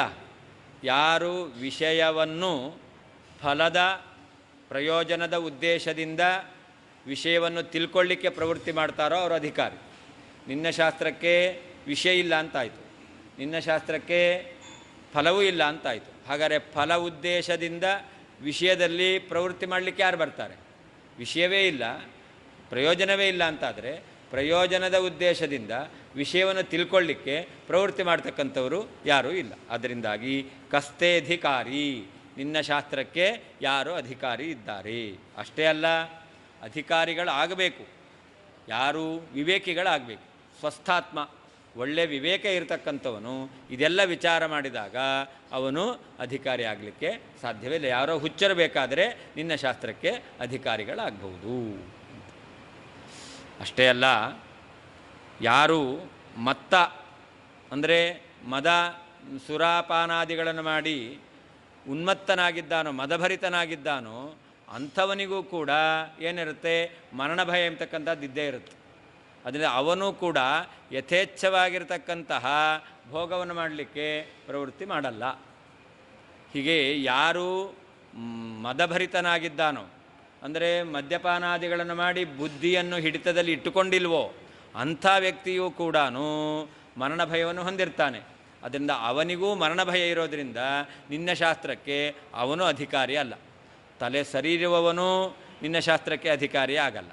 ಯಾರು ಮದ್ಯಪಾನಾದಿಗಳನ್ನು ಮಾಡಿ ಅವಿವೇಕತನದಲ್ಲಿದ್ದಾನೋ ಅಂಥವನಿಗೂ ಕೂಡ ಮರಣ ಭಯ ಇರೋದರಿಂದಾಗಿ ಅವನು ನೀನು ಹೇಳುವಂತಹ ರೀತಿಯಲ್ಲಿ ಯಥೇಚ್ಛವಾದ ಭೋಗದಲ್ಲಿ ಪ್ರವೃತ್ತಿಯನ್ನು ಮಾಡೋದಿಲ್ಲ. ಇಷ್ಟು ಹೇಳಿ ಆಮೇಲೆ ಇನ್ನೊಂದು ಹೇಳ್ತಾರೆ, ನೀನು ನಿನ್ನ ಶಾಸ್ತ್ರದ ಎಲ್ಲ ಪ್ರಮೇಯಗಳನ್ನು ಸಮರ್ಥನೆ ಮಾಡಬೇಕಲ್ಲ, ವಾದ ಮಾಡಿ ನೀನು ಸಮರ್ಥನೆ ಮಾಡಬೇಕಲ್ಲ. ಆ ಸಮರ್ಥನೆ ಮಾಡಲಿಕ್ಕೆ ನಿನಗೆ ಯಾವ ರೀತಿಯಾದಂಥ ಸಾಮರ್ಥ್ಯವೂ ಇಲ್ಲ. ಯಾಕೆ ಅಂತಂದರೆ, ಯಾವುದೇ ಒಂದು ಪ್ರಮೇಯ ಅದನ್ನು ಸಮರ್ಥನೆ ಮಾಡಬೇಕು ಅಂತಂದರೆ ಯುಕ್ತಿಯಿಂದ ಸಮರ್ಥನೆ ಮಾಡಬೇಕು. ಯುಕ್ತಿಯನ್ನಿಟ್ಟುಕೊಂಡು ಸಮರ್ಥನೆ ಮಾಡಬೇಕು. ಪಾಪ ಇದೆ, ಪುಣ್ಯ ಇದೆ, ಸ್ವರ್ಗ ಇದೆ, ನರಕ ಇದೆ ಅಂತ ಹೇಳಬೇಕು ಅಂತಾದರೆ ಅದಕ್ಕೆ ನಾವು ಯುಕ್ತಿಯನ್ನೇನಾದರೂ ಹೇಳಬೇಕು. ಲೋಕದಲ್ಲಿ ಕಂಡಿದೆ, ಹುಟ್ಟಬೇಕಾದರೆ ಕುರುಡನಾಗಿದ್ದಾನೆ, ಹುಟ್ಟಬೇಕಾದರೆ ಕುಂಟನಾಗಿದ್ದಾನೆ, ಹುಟ್ಟಬೇಕಾದರೆ ಮಾರಣಾಂತಿಕ ರೋಗ ಇದೆ ಹಾಗಾದರೆ ಇನ್ನೂ ಏನೂ ಮಾಡಲೇ ಇಲ್ಲ. ಅಂಥವನಿಗೆ ಇಂತಹ ವೈಕಲ್ಯಗಳು, ಇಂತಹ ಅನಿಷ್ಟ ಯಾಕೆ ಬಂತು? ಏನು ಹೇಳಬೇಕಾವಾಗ? ಈ ಜನ್ಮದ ಯಾವ ಕಾರಣವೂ ಇಲ್ಲ, ಅದರಿಂದ ಹಿಂದಿನ ಜನ್ಮದ ಯಾವುದೋ ಒಂದು ಪಾಪ ಕಾರಣ ಅಂತ ಈ ರೀತಿಯಲ್ಲಿ ನಾವು ಯುಕ್ತಿಯನ್ನಿಟ್ಕೊಂಡು, ಅವನಲ್ಲಿ ದೋಷ ಕಾಣ್ತಾ ಇದೆ, ದೋಷಕ್ಕೆ ಕಾರಣವಾಗಿರ್ತಕ್ಕಂತಹ ಪಾಪಾದಿಗಳು ಕಂಡು ಬರ್ತಾ ಇಲ್ಲ, ಹಾಗಾದರೆ ಇದು ಹೇಗೆ ಅಂತ ನಾವು ಇದನ್ನು ಚರ್ಚೆ ಮಾಡಬೇಕು. ಈ ಚರ್ಚೆ ಮಾಡಲಿಕ್ಕೆ ಏನು ಬೇಕು ಅಂತಂದರೆ ಒಂದೋ ಯುಕ್ತಿ, ಆ ಯುಕ್ತಿ ಪ್ರಯೋಗ ಮಾಡೋದು ಶಬ್ದದಿಂದ. ಹಾಗಾದರೆ ಅನುಮಾನ ಶಬ್ದಗಳನ್ನು ಪ್ರಮಾಣ ಅಂತ ಒಪ್ಪಿದ್ರೆ ಆವಾಗ ವಾದ ಮಾಡಲಿಕ್ಕಾಗತ್ತೆ. ಅವನ ಸಿದ್ಧಾಂತದಲ್ಲಿ ಪ್ರತ್ಯಕ್ಷ ಒಂದೇ ಪ್ರಮಾಣ, ಪ್ರತ್ಯಕ್ಷ ಬಿಟ್ಟು ಬೇರೆ ಯಾವುದು ಪ್ರಮಾಣ ಅಲ್ಲ. ಹಾಗಾದರೆ ನೀನು ಈ ವಿಚಾರವನ್ನು ಯಾವ ರೀತಿಯಿಂದ ಸಮರ್ಥನೆ ಮಾಡ್ತೀಯಾ? ಯುಕ್ತಿಯಿಂದ ಸಮರ್ಥನೆ ಮಾಡಬೇಕು, ಶಕ್ತಿಯಿಂದ ಸಮರ್ಥನೆ ಮಾಡಲಿಕ್ಕಾಗಲ್ಲ. ನೀನು ಯುಕ್ತಿಯನ್ನು ಪ್ರಮಾಣ ಅಂತ ಒಪ್ಪಿಲ್ಲ, ಅದರಿಂದಾಗಿ ನೀನು ಹೇಳುವಂತಹ ಪಾಪ ಇಲ್ಲ ಎಂಬತಕ್ಕಂಥದ್ದನ್ನು ಸಮರ್ಥನೆ ಮಾಡಲಿಕ್ಕೆ ನಿನ್ನಿಂದ ಸಾಧ್ಯ ಆಗೋದಿಲ್ಲ. ಅದನ್ನು ಇನ್ನು ಮುಂದೆ ಆ ವಿಷಯವನ್ನು ಹೇಳ್ತಾ ಇದ್ದಾರೆ. ಸ್ವಸ್ಥಾತ್ಮ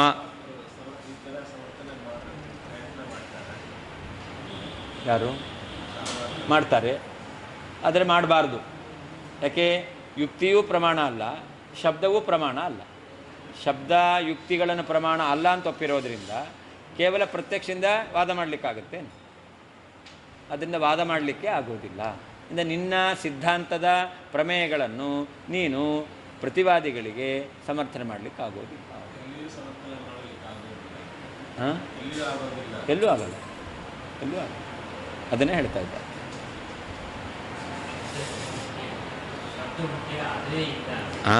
ಅದೇ ನಮಗೆ ಇನ್ನೊಬ್ಬರಿಗೆ ಕಮ್ಯುನಿಕೇಷನ್ಗೆ ಇರತಕ್ಕಂತಹ ಸಾಧನ ಅಂತಂದರೆ ಶಬ್ದ. ಆದರೆ ಆ ಮಾಧ್ಯಮವೇನೋ ಅವನು ಒಪ್ಪಲಿಲ್ಲ, ಅದು ಶಬ್ದವೇ ಪ್ರಮಾಣ ಅಲ್ಲ ಅಂತಾಯಿತು. ಅಷ್ಟೇ ಅಲ್ಲ, ನಮ್ಮ ಸಿದ್ಧಾಂತವನ್ನು ಸಮರ್ಥನೆ ಮಾಡಬೇಕು ಅಂದರೆ ಯುಕ್ತಿಯಿಂದ ಸಮರ್ಥನೆ ಮಾಡಬೇಕು. ಆ ಯುಕ್ತಿಯನ್ನು ಪ್ರಮಾಣ ಅಂತ ಅವನು ಒಪ್ಪೋದಿಲ್ಲ. ಅದರಿಂದ ಶಬ್ದ ಯುಕ್ತಿಗಳಿಗೆ ಪ್ರಾಮಾಣ್ಯ ಒಪ್ಪದೇ ಇರೋದರಿಂದಾಗಿ ನಿನ್ನ ವಿಚಾರವನ್ನು ನೀನು ಯಾವ ರೀತಿಯಲ್ಲಿ ಸಮರ್ಥನೆ ಮಾಡ್ತೀಯಾ? ಸಾಧ್ಯವೇ ಇಲ್ಲ. ಸ್ವಸ್ಥಾತ್ಮ ವಿವೇಕಿಯಾದ ಕಹ ಯಾರು? ತೇ ನಿನ್ನ ಶಾಸ್ತ್ರಕ್ಕೆ ಅಧಿಕಾರಿ ಆಗುತ್ತಾನೆ. ವಿವೇಕಿಯಾದವನು ಅಧಿಕಾರಿ ಆಗೋದಿಲ್ಲ. ಯಾಕೆ? ಅನರ್ಥವೇ ಅಧಿಕವಾದ್ದರಿಂದ ಅವನು ಅಧಿಕಾರಿ ಆಗೋದಿಲ್ಲ. ಮತ್ತಸ್ಯಾಪಿ, ಸರಿ, ಯಾರು ಮದವನ್ನು ಹೊಂದಿದ್ದಾರೋ ಅವರಕ್ಕೂ ಅಧಿಕಾರಿ ಆಗ್ತಾರೆ ಅಂತಂದರೆ ಅದಕ್ಕೆ ಹೇಳ್ತಾರೆ ಮತ್ತಸ್ಯಾಪಿ, ಮತ್ತನಾದವನಿಗೂ ಕೂಡ ಮೃತ್ಯುಭೀಹಿ, ಮರಣ ಭಯ ಎಂಬತಕ್ಕಂಥದ್ದು ಅಸ್ತಿ, ಇದ್ದೇ ಇದೆ. ಅದರಿಂದ ಅವನು ಕೂಡ ಯಥೇಚ್ಛ ಭೋಗದಲ್ಲಿ ಪ್ರವೃತ್ತಿಯನ್ನು ಮಾಡೋದಿಲ್ಲ, ನಿನ್ನ ಶಾಸ್ತ್ರದಲ್ಲಿ ಪ್ರವೃತ್ತಿ ಮಾಡೋದಿಲ್ಲ. ಅಷ್ಟೇ ಅಲ್ಲ, ವಿಷಯಸ್ಯ, ಶಾಸ್ತ್ರ ವಿಷಯದ ವಿಚಾರಶ್ಚ, ವಿಚಾರವಾದರೂ ವಿಮರ್ಶೆಯಾದರೂ ಯುಕ್ತಿತಃ ಸ್ಯಾತ್, ಯುಕ್ತಿಯಿಂದಲೇ ಆಗಬೇಕು. ಆದರೆ ನೀನು ಯುಕ್ತಿಯನ್ನು ಪ್ರಮಾಣ ಅಂತ ಒಪ್ಪಿಲ್ಲ. ಶಕ್ತಿತಃ ನ, ಕೇವಲ ಶಕ್ತಿಯಿಂದ ಶಾಸ್ತ್ರದ ವಿಚಾರ ವಿಮರ್ಶೆ ಆಗಲಿಕ್ಕೆ ಸಾಧ್ಯ ಇಲ್ಲ. ಸ್ವಸ್ಥಾತ್ಮ ವಿವೇಕಿಯಾದಂತಹ ಕಹ ಯಾರು? ತೇ ನಿನ್ನ ಶಾಸ್ತ್ರಕ್ಕೆ ಅಧಿಕಾರಿ ಆಗ್ತಾನೆ. ಯಾವ ವಿವೇಕಿಯಾದವನು ನಿನ್ನ ಶಾಸ್ತ್ರಕ್ಕೆ ಅಧಿಕಾರಿ ಆಗೋದಿಲ್ಲ. ಮತ್ತಸ್ಯಾಪಿ, ಮದಭರಿತನಾದವನಿಗೂ ಕೂಡ ಮೃತ್ಯುಭೀಹಿ, ಮರಣ ಭಯ ಎಂಬತಕ್ಕಂಥದ್ದು ಅಸ್ತಿ, ಇದ್ದೇ ಇದೆ. ಅದರಿಂದ ಅವನು ನಿನ್ನ ಶಾಸ್ತ್ರದಲ್ಲಿ ಪ್ರವೃತ್ತಿ ಮಾಡೋದಿಲ್ಲ, ಅಧಿಕಾರಿ ಆಗೋದಿಲ್ಲ. ವಿಷಯಸ್ಯ, ಶಾಸ್ತ್ರದ ಪ್ರಮೇಯಗಳ ವಿಚಾರಶ್ಚ ವಿಮರ್ಶೆಯಾದರೂ ಯುಕ್ತಿತಃ ಸ್ಯಾತ್, ಯುಕ್ತಿಯಿಂದಲೇ ಆಗಬೇಕು. ನೀನು ಯುಕ್ತಿಯನ್ನು ಪ್ರಮಾಣ ಅಂತ ಒಪ್ಪಿಲ್ಲ, ಆದ್ದರಿಂದ ಶಾಸ್ತ್ರದ ವಿಷಯದ ವಿಚಾರ ವಿಮರ್ಶೆ ಆಗಲಿಕ್ಕೆ ಸಾಧ್ಯ ಇಲ್ಲ. ನ ಶಕ್ತಿತಃ, ಕೇವಲ ದೈಹಿಕ ಸಾಮರ್ಥ್ಯದಿಂದ ಶಕ್ತಿಯಿಂದ ಶಾಸ್ತ್ರದ ವಿಷಯದ ವಿಮರ್ಶೆ ಆಗೋದಿಲ್ಲ. ಅತಯೇವ ನ ಅಧಿಕಾರಿ ಅಪಿ ಇತ್ಯಾಹ ಕಸ್ತ ಇತಿ. ವಿಷಯ ಇಲ್ಲ, ಪ್ರಯೋಜನ ಇಲ್ಲ, ಆದ್ದರಿಂದಾಗಿ ಅಧಿಕಾರಿಯೂ ಇಲ್ಲ ಎಂಬುದಾಗಿ ಅದನ್ನು ಕಸ್ತ ಎಂಬತಕ್ಕಂಥ ಶ್ಲೋಕದಿಂದ ಹೇಳ್ತಾ ಇದ್ದಾರೆ. ಅತಯೇವ, ಅಧಿಕಾರಿ ಅಲ್ಲ, ಪ್ರಯೋಜನ ವಿಷಯ ಇಲ್ಲದೇ ಇರುವುದರಿಂದ ನ ಅಧಿಕಾರಿ ಅಪಿ, ಅಧಿಕಾರಿಯು ನಿನ್ನ ಶಾಸ್ತ್ರಕ್ಕೆ ಇಲ್ಲ. ಅನುಬಂಧ ಚತುಷ್ಟಯ ಅಂತ ಹೇಳ್ತಾರೆ. ವಿಷಯ, ಪ್ರಯೋಜನ, ಅಧಿಕಾರಿ, ಸಂಬಂಧ. ಯಾವುದು ಶಾಸ್ತ್ರವನ್ನು ತೆಗೆದುಕೊಂಡರೂ ಕೂಡ ಅದಕ್ಕೆ ವಿಷಯ ಇರಬೇಕು, ಪ್ರಯೋಜನ ಇರಬೇಕು, ಮತ್ತು ಅಧಿಕಾರಿ ಇರಬೇಕು, ಸಂಬಂಧ ಇರಬೇಕು. ಇದಿದ್ದರೆ ಇದನ್ನು ಅನುಬಂಧ ಚತುಷ್ಟಯ ಅಂತ ಹೇಳ್ತಾರೆ. ನಿನ್ನ ಶಾಸ್ತ್ರಕ್ಕೆ ವಿಷಯ ಇಲ್ಲ, ಪ್ರಯೋಜನ ಇಲ್ಲ, ಆದ್ದರಿಂದ ಮೂರನೇ ಅಧಿಕಾರಿಯೂ ಕೂಡ ಇಲ್ಲ. ಮೂರೂ ಇಲ್ಲ ಅಂತಂದರೆ ಸಂಬಂಧ ಇರಲಿಕ್ಕೆ ಸಾಧ್ಯವೇ ಇಲ್ಲ, ಅನುಬಂಧ ಚತುಷ್ಟಯ ಇಲ್ಲ. ಅಂದರೆ ಈ ಶಾಸ್ತ್ರ ಅನಾರಂಭಣೀಯ, ಪ್ರೇಕ್ಷಾವದ್ ಅನುಪಾದೇಯ ಎಂಬುದಾಗಿ ಶಾಸ್ತ್ರದಲ್ಲಿ ಹೇಳ್ತಾರೆ. ಸ್ವಸ್ಥಾತ್ಮ, ಸ್ವಸ್ಥಚಿತ್ತ, ವಿವೇಕಿಯಾದವನು ಅಂತರ್ಥ. ಪ್ರೇಕ್ಷಾವಾನಿತಿ ಯಾವತ್ತು, ಯಾವುದು ಸರಿ ಯಾವುದು ತಪ್ಪು ಎಂಬತಕ್ಕಂತಹ ಪ್ರಜ್ಞೆಯನ್ನು ಹೊಂದಿರತಕ್ಕಂಥವನು. ತೇ ಶಾಸ್ತ್ರೇ ಕಹ ಅಧಿಕಾರಿ, ಯಾರು ಅಧಿಕಾರಿಗಳಾಗ್ತಾರೆ? ಪೂರ್ವೋಕ್ತ ಅನರ್ಥಶಂಕೆಯ ನಕೋಪಿ ಪ್ರೇಕ್ಷಾವಾನ್ ಪ್ರವರ್ತತೆ ಇತಿ ಭಾವ. ಹಿಂದೆ ಹೇಳಿರ್ತಕ್ಕಂತಹ ಅನೇಕ ವಿಧವಾಗಿರ್ತಕ್ಕಂತಹ ದುಃಖದ ಪರಂಪರೆಯೇ ಇರುವುದರಿಂದಾಗಿ ವಿವೇಕಿಯಾಗಿರ್ತಕ್ಕಂಥವನು ಯಾರೂ ಪ್ರವೃತ್ತಿ ಮಾಡೋದಿಲ್ಲ, ಅಧಿಕಾರಿ ಆಗೋದಿಲ್ಲ.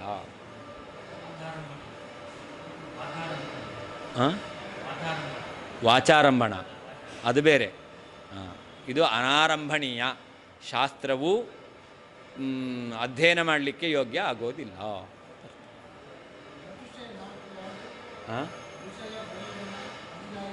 ಸಂಬಂಧ ಅನುಬಂಧ ಚತುಷ್ಟಯ ಅಂತ ಕರೀತಾರೆ. ಪೂರ್ವೋಕ್ತ ಅನರ್ಥ ಶಂಕೆಯ, ಹಿಂದೆ ಹೇಳಿರ್ತಕ್ಕಂತಹ ದುಃಖಗಳ ಶಂಕೆಯಿಂದ ಕೋಪಿ ಪ್ರೇಕ್ಷಾವಾನ್, ಯಾವ ವಿವೇಕಿಯಾದವನು ಕೂಡ ನ ಪ್ರವರ್ತತೆ, ಈ ಶಾಸ್ತ್ರದಲ್ಲಿ ಪ್ರವೃತ್ತಿಯನ್ನು ಮಾಡೋದಿಲ್ಲ. ವಿಷಯಕ್ಕೂ ಅಧಿಕಾರಿಗೂ ಸಂಬಂಧ, ಅಧಿಕಾರಿಗೂ ಪ್ರಯೋಜನಕ್ಕೂ ಸಂಬಂಧ, ವಿಷಯಕ್ಕೂ ಪ್ರಯೋಜನಕ್ಕೂ ಸಂಬಂಧ, ಈ ಸಂಬಂಧಗಳು.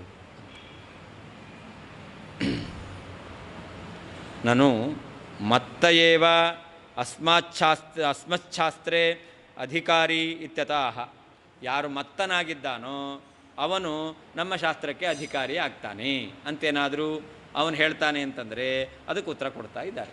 ಮತ್ತನಾದವನು, ಮದಮತ್ತನಾದವನು ನನ್ನ ಶಾಸ್ತ್ರಕ್ಕೆ ಅಧಿಕಾರಿ ಅಂತ ಹೇಳಿದ್ರೆ ಅದಕ್ಕೆ ಹೇಳ್ತಾರೆ ಮತ್ತಸ್ಯಾಪಿ ಮೃತ್ಯುಭೀಹಿ ಅಂತ. ಮತ್ತೋಪಿ ಸ್ವಶಿರಚ್ಛೇದಾದಿನ ಬಿಭೇತೀತಿ ಭಾವ. ಮತ್ತನೂ ಕೂಡ ತನ್ನ ತಲೆ ತುಂಡಾಗುತ್ತೆ ಅಂತಂದರೆ ಅದಕ್ಕೆ ಅವನು ಭಯಪಡ್ತಾನೆ.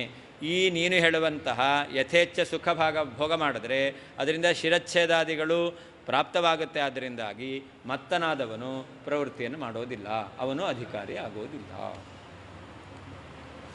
ಇದಾನೀಂ ವಿಷಯಂ ನಿರಾಕರೋತಿ ಅಂತ. ಈಗ ವಿಷಯ ಇಲ್ಲ ಅಂತ ಹೇಳ್ತಾ ಇದ್ದಾರೆ.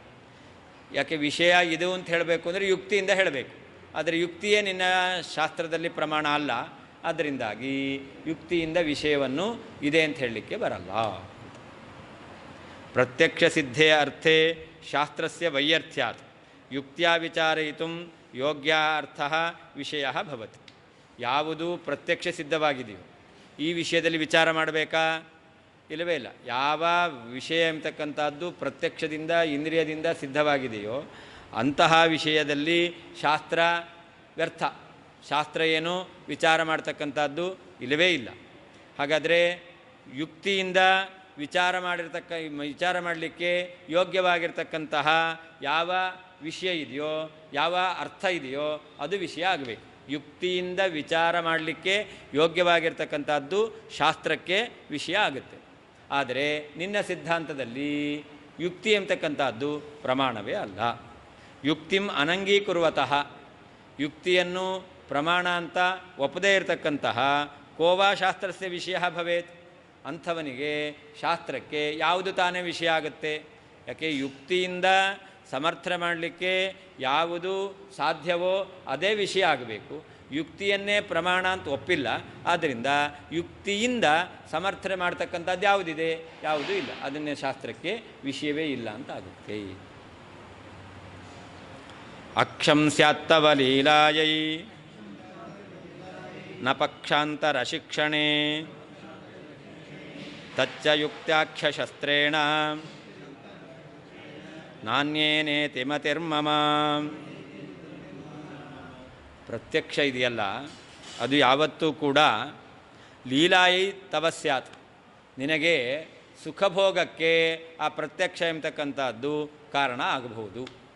ಅಥವಾ ಅಕ್ಷ ಅಂತಿದೆಯಲ್ಲ, ಅಕ್ಷ ಅಂದರೆ ಪ್ರತ್ಯಕ್ಷ, ನಾವು ನೋಡೋದು. ನೋಡೋದ್ರಿಂದ ಏನಾಗುತ್ತೆ, ಅದನ್ನು ನಾವು ಅನುಭವಿಸಲಿಕ್ಕೆ ಆ ಪ್ರತ್ಯಕ್ಷ ಅನ್ನೋದು ಕಾರಣ ಆಗ್ಬೋದು. ಅಥವಾ ಅಕ್ಷ ಅನ್ನೋದಕ್ಕೆ ಪಗಡೆ ಆಟದ ದಾಳ ಅಂತ ಹೇಳ್ತಾರೆ. ಪಗಡೆ ಆಟದಲ್ಲಿ ದಾಳ ಇದೆಯಲ್ಲ, ಅದನ್ನು ಕೂಡ ಅಕ್ಷ ಅಂತ ಕರೀತಾರೆ. ಅದು ಕೂಡ ಲೀಲಾಯಿ, ಅದು ಆಟಕ್ಕಾಗತ್ತೆ. ಪ್ರತ್ಯಕ್ಷ ಅನ್ನೋದಕ್ಕೆ ಎರಡು ಅರ್ಥ, ಅಕ್ಷ ಅನ್ನೋದಕ್ಕೆ ಎರಡು ಅರ್ಥ. ಒಂದು ಪ್ರತ್ಯಕ್ಷ, ಇನ್ನೊಂದು ಅಕ್ಷ ಅಂದರೆ ದಾಳ, ಪಗಡೆ ಆಟದ ದಾಳ ಎಂಬತಕ್ಕಂಥದ್ದು. ಪ್ರತ್ಯಕ್ಷ ಅದನ್ನು ತೆಗೆದುಕೊಂಡ್ರೆ ನೀನು ನೋಡಿ ಅನುಭವಿಸ್ಲಿಕ್ಕೆ ಈ ಪ್ರತ್ಯಕ್ಷ ಕಾರಣ ಆಗುತ್ತೆ. ಆ ಅಕ್ಷ ತೆಗೆದುಕೊಂಡ್ರೆ ಅದು ಆಟಕ್ಕೆ ಕಾರಣ ಆಗುತ್ತೆ. ಹೊರತು ಪಕ್ಷಾಂತರ ಶಿಕ್ಷಣೆನ ಇನ್ನೊಬ್ಬರ ಸಿದ್ಧಾಂತವನ್ನು ನಿರಾಕರಣೆ ಮಾಡಲಿಕ್ಕೆ ಪ್ರತ್ಯಕ್ಷವೂ ಪ್ರಯೋಜನಕ್ಕೆ ಬರೋದಿಲ್ಲ, ಅಕ್ಷ ದಾಳವೂ ಕೂಡ ಪ್ರಯೋಜನಕ್ಕೆ ಬರೋದಿಲ್ಲ. ಅದರಿಂದ ನೀನು ಹೇಳ್ತಕ್ಕಂಥ ಅಕ್ಷ, ನಿನ್ನ ಕೈಯಲ್ಲಿರ್ತಕ್ಕಂಥ ಅಕ್ಷ ಒಂದೋ ಆಟಕ್ಕಾಗ್ಬೋದು ಅಥವಾ ನೋಟಕ್ಕಾಗ್ಬೋದು. ಆ ನೋಟ ಆಟಗಳನ್ನು ಬಿಟ್ಟು ನಿನ್ನ ಈ ಅಕ್ಷ ಅದು ಬೇರೆ ಯಾವುದಕ್ಕೂ ಉಪಯೋಗಕ್ಕೆ ಬರೋದಿಲ್ಲ. ಅದು ಹೇಳ್ತಾರೆ, ತಚ್ಚ ಯುಕ್ತ್ಯಾಖ್ಯಶಸ್ತ್ರೇಣ ನ ಅನ್ಯೇನ ಇತಿ ಮತಿರ್ಮಮ ಅಂತ. ಪರಪಕ್ಷ ನಿರಾಕರಣೆ ಆಗಬೇಕು ಅಂತಂದರೆ ಆ ಪರಪಕ್ಷ ನಿರಾಕರಣೆ ಮಾಡ್ತಕ್ಕಂಥದ್ದು ಯುಕ್ತಿಶಸ್ತ್ರದಿಂದ ಆಗಬೇಕಷ್ಟೇ ಹೊರತು ಈ ಅಕ್ಷದಿಂದ ಆಗೋದಿಲ್ಲ. ಆದ್ದರಿಂದ ನಿನ್ನ ಮತದಲ್ಲಿ ಯುಕ್ತಿ ಎಂಬತಕ್ಕಂಥದ್ದು ಪ್ರಮಾಣವೇ ಅಲ್ಲ. ಅದರಿಂದಾಗಿ ನಿನಗೆ ಪರಪಕ್ಷವನ್ನು ನಿರಾಕರಣೆ ಮಾಡಲಿಕ್ಕೆ ಯುಕ್ತಿ ಎಂಬತಕ್ಕಂಥ ಶಸ್ತ್ರ ಇಲ್ಲವೇ ಇಲ್ಲ. ಹೇಗೆ ನೀನು ಪರಪಕ್ಷವನ್ನು ನಿರಾಕರಣೆ ಮಾಡ್ತೀಯಾ? ಶತ್ರು ಬಂದಿದ್ದಾನೆ, ಅವನನ್ನು ಎದುರಿಸಬೇಕು ಅಂತಂದರೆ ಎದುರುಗಡೆ ಇರ್ತಕ್ಕಂಥ ವ್ಯಕ್ತಿಯ ಕೈಯಲ್ಲಿ ಆಯುಧ ಇರಬೇಕು, ಶಸ್ತ್ರ ಇರಬೇಕು. ಆವಾಗ ಅವನು ಶತ್ರುವನ್ನು ನಿಗ್ರಹ ಮಾಡ್ಬೋದು. ಹಾಗೆ ನೀನು ಕೂಡ ಧರ್ಮ ಇಲ್ಲ, ಪುಣ್ಯ ಇಲ್ಲ, ಪಾಪ ಇಲ್ಲ ಅಂತ ನೀನು ವಾದಿಸಬೇಕು. ಯಾರ ಜೊತೆಯಲ್ಲಿ ಯಾರು ಪುಣ್ಯ ಪಾಪ ಇದೆ ಅಂತ ಹೇಳ್ತಾರೋ ಅವರೇ ನಿನಗೆ ಶತ್ರುಗಳು, ಅವರನ್ನು ನಿನಗೆ ನಿಗ್ರಹ ಮಾಡಬೇಕು. ನಿಗ್ರಹ ಮಾಡಬೇಕಾದ್ರೆ ನಿನಗೆ ಈ ಪ್ರತ್ಯಕ್ಷ ಎಂಬತಕ್ಕಂಥದ್ದು ಅಸ್ತ್ರ ಆಗೋದಿಲ್ಲ, ಯುಕ್ತಿಯೇ ಅಸ್ತ್ರ ಆಗಬೇಕು. ಆದರೆ ಯುಕ್ತಿ ಎಂಬತಕ್ಕಂಥ ಅಸ್ತ್ರ ನಿನ್ನಲ್ಲೇ ಇಲ್ಲ, ನಿಮ್ಮ ಸಿದ್ಧಾಂತದಲ್ಲೇ ಇಲ್ಲ. ಆದ್ದರಿಂದ ಯುಕ್ತಿ ಎಂಬತಕ್ಕಂಥ ಶಸ್ತ್ರ ನಿನ್ನ ಸಿದ್ಧಾಂತದಲ್ಲಿ ಇಲ್ಲ. ಅದರಿಂದಾಗಿ ಧರ್ಮ ಪುಣ್ಯ ಪಾಪ ಇದೆ ಎಂಬುದಾಗಿ ಯಾರು ವಾದ ಮಾಡ್ತಾ ಇದ್ದಾನೋ ಅವನನ್ನು ನೀನು ಯಾವ ರೀತಿಯಲ್ಲಿ ನಿಗ್ರಹ ಮಾಡ್ತೀಯಾ, ಎದುರಿಸ್ತೀಯಾ? ಸಾಧ್ಯವೇ ಇಲ್ಲ. ಅಕ್ಷಂ ಪ್ರತ್ಯಕ್ಷವು ಅಥವಾ ದಾಳಗಳು ತವ ನಿನ್ನ ಲೀಲಾಯೈ ನೋಟಕ್ಕೋಸ್ಕರ ಅಥವಾ ಕ್ರೀಡೆಗೋಸ್ಕರ ಈ ಭೋಗಕ್ಕೋಸ್ಕರ ಸ್ಯಾತ್ ಕಾರಣ ಉಪಯುಕ್ತವಾಗುತ್ತದೆ. ಪಕ್ಷಾಂತರ ಶಿಕ್ಷಣೆ ಪರಪಕ್ಷವನ್ನು ನಿರಾಕರಣೆ ಮಾಡ್ತಕ್ಕಂಥ ವಿಷಯದಲ್ಲಿ ಅದು ಉಪಯುಕ್ತವಾಗುವುದಿಲ್ಲ. ತಚ್ಚ ಆ ಪರಪಕ್ಷ ನಿರಾಕರಣೆ ಎಂಬತಕ್ಕಂಥದ್ದಾದರೂ ಯುಕ್ತ್ಯಾಖ್ಯ ಶಸ್ತ್ರೇಣ ಯುಕ್ತಿ ಎಂಬತಕ್ಕಂಥ ಶಸ್ತ್ರದಿಂದಲೇ ಆಗಬೇಕು, ಅನ್ಯೇನ ಬೇರೆ ಯಾವುದರಿಂದಲೂ ಕೂಡ ಆಗುವುದಿಲ್ಲ ಇತಿ ಎಂಬತಕ್ಕಂಥದ್ದು ಮೇ ಮತಿಹಿ ನನ್ನ ಅಭಿಪ್ರಾಯ. ಅಕ್ಷಂ ಪ್ರತ್ಯಕ್ಷವು ಅಥವಾ ದಾಳವು ತವ ನಿನ್ನ ಲೀಲಾಯೈ ನೋಟ ಮತ್ತು ಆಟ ಎಂಬತಕ್ಕಂತಹ ಈ ಭೋಗಕ್ಕೋಸ್ಕರ ಸ್ಯಾತ್ ಉಪಯುಕ್ತವಾಗುತ್ತದೆ. ಪಕ್ಷಾಂತರ ಶಿಕ್ಷಣೆ ಪರಮತವನ್ನು ನಿರಾಕರಣೆ ಮಾಡ್ತಕ್ಕಂತಹ ವಿಷಯದಲ್ಲಿ ಉಪಯುಕ್ತವಾಗುವುದಿಲ್ಲ. ತಚ್ಚ ಪರಪಕ್ಷ ನಿರಾಕರಣೆಯಾದರೂ ಕೂಡ ಯುಕ್ತ್ಯಾಖ್ಯ ಶಸ್ತ್ರೇಣ ಕೇವಲ ಯುಕ್ತಿ ಎಂಬತಕ್ಕಂಥ ಶಸ್ತ್ರದಿಂದಲೇ ಆಗಬೇಕು. ಅನ್ಯೇನ ಯುಕ್ತಿ ಬಿಟ್ಟು ಬೇರೆ ಶಸ್ತ್ರದಿಂದ ಪರಪಕ್ಷ ನಿರಾಕರಣೆ ಆಗೋದಿಲ್ಲ ಇತಿ ಎಂಬುದು ಮೇ ಮತಿಹಿ ನನ್ನ ಅಭಿಪ್ರಾಯ. ನಾನು ಅಕ್ಷಾದೇವ ಶಾಸ್ತ್ರಸ್ಯ ವಿಷಯ ಸಿದ್ಧಿ ಇತ್ಯತಃ ಅಕ್ಷಮಿತಿ. ಪ್ರತ್ಯಕ್ಷದಿಂದಲೇ ಶಾಸ್ತ್ರಕ್ಕೆ ವಿಷಯ ಎಂಬತಕ್ಕಂಥದ್ದು ಸಿದ್ಧವಾಗುತ್ತೆ ಅಂತ ಅವನು ಹೇಳಬೇಕು. ಪ್ರತ್ಯಕ್ಷವನ್ನು ಮಾತ್ರ ಪ್ರಮಾಣ ಎಂಬುದಾಗಿ ಒಪ್ಪಿರ್ತಕ್ಕಂತಹ ಚಾರ್ವಾಕ ಪ್ರತ್ಯಕ್ಷದಿಂದಲೇ ಶಾಸ್ತ್ರಕ್ಕೆ ವಿಷಯ ಸಿದ್ಧವಾಗುತ್ತೆ ಅಂತ ಹೇಳಬೇಕು. ಅದಕ್ಕೆ ಹೇಳ್ತಾರೆ ಅಕ್ಷಾದೇವ ಶಾಸ್ತ್ರಸ್ಯ ವಿಷಯ ಸಿದ್ಧಿ, ಪ್ರತ್ಯಕ್ಷದಿಂದಲೇ ಶಾಸ್ತ್ರಕ್ಕೆ ವಿಷಯ ಸಿದ್ಧವಾಗುತ್ತೆ ಅಂತ ಹೇಳಿದ್ರೆ ಇತ್ಯತಃ ಅದು ಸಾಧ್ಯ ಇಲ್ಲ ಅಂತ ಹೇಳ್ತಾರೆ. ತವ ಲೀಲಾಯೈ ನಿನ್ನ ಲೀಲೆಗೋಸ್ಕರ ಅಂತ ಅಂದರೆ ಭೋಗಕ್ಕೋಸ್ಕರ. ಯಾವುದದು? ಕಾಮಿನ್ಯಾದಿ ಭೋಗಾರ್ಥಂ. ಪ್ರತ್ಯಕ್ಷ ಇದೆಯಲ್ಲ ಅದು ನೀನು ಅಪೇಕ್ಷೆ ಪಟ್ಟಂತಹ ಸ್ತ್ರೀಯನ್ನು ಭೋಗ ಮಾಡಲಿಕ್ಕೆ ಪ್ರತ್ಯಕ್ಷ ಎಂಬತಕ್ಕಂಥದ್ದು ಕಾರಣವಾಗುತ್ತೆ.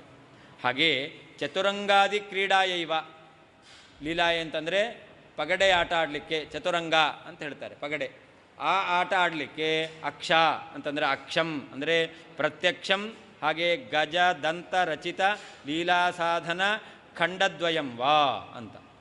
ಆನೆಯ ದಂತದಿಂದ ಮಾಡಿರ್ತಕ್ಕಂಥದ್ದು, ಅಂಥ ಇಂಥದ್ದಲ್ಲ ಅದು, ಪ್ಲಾಸ್ಟಿಕ್ ಲಿಸ್ಟಿಕ್ ಇದೆಲ್ಲ ಅಲ್ಲ ಅದು.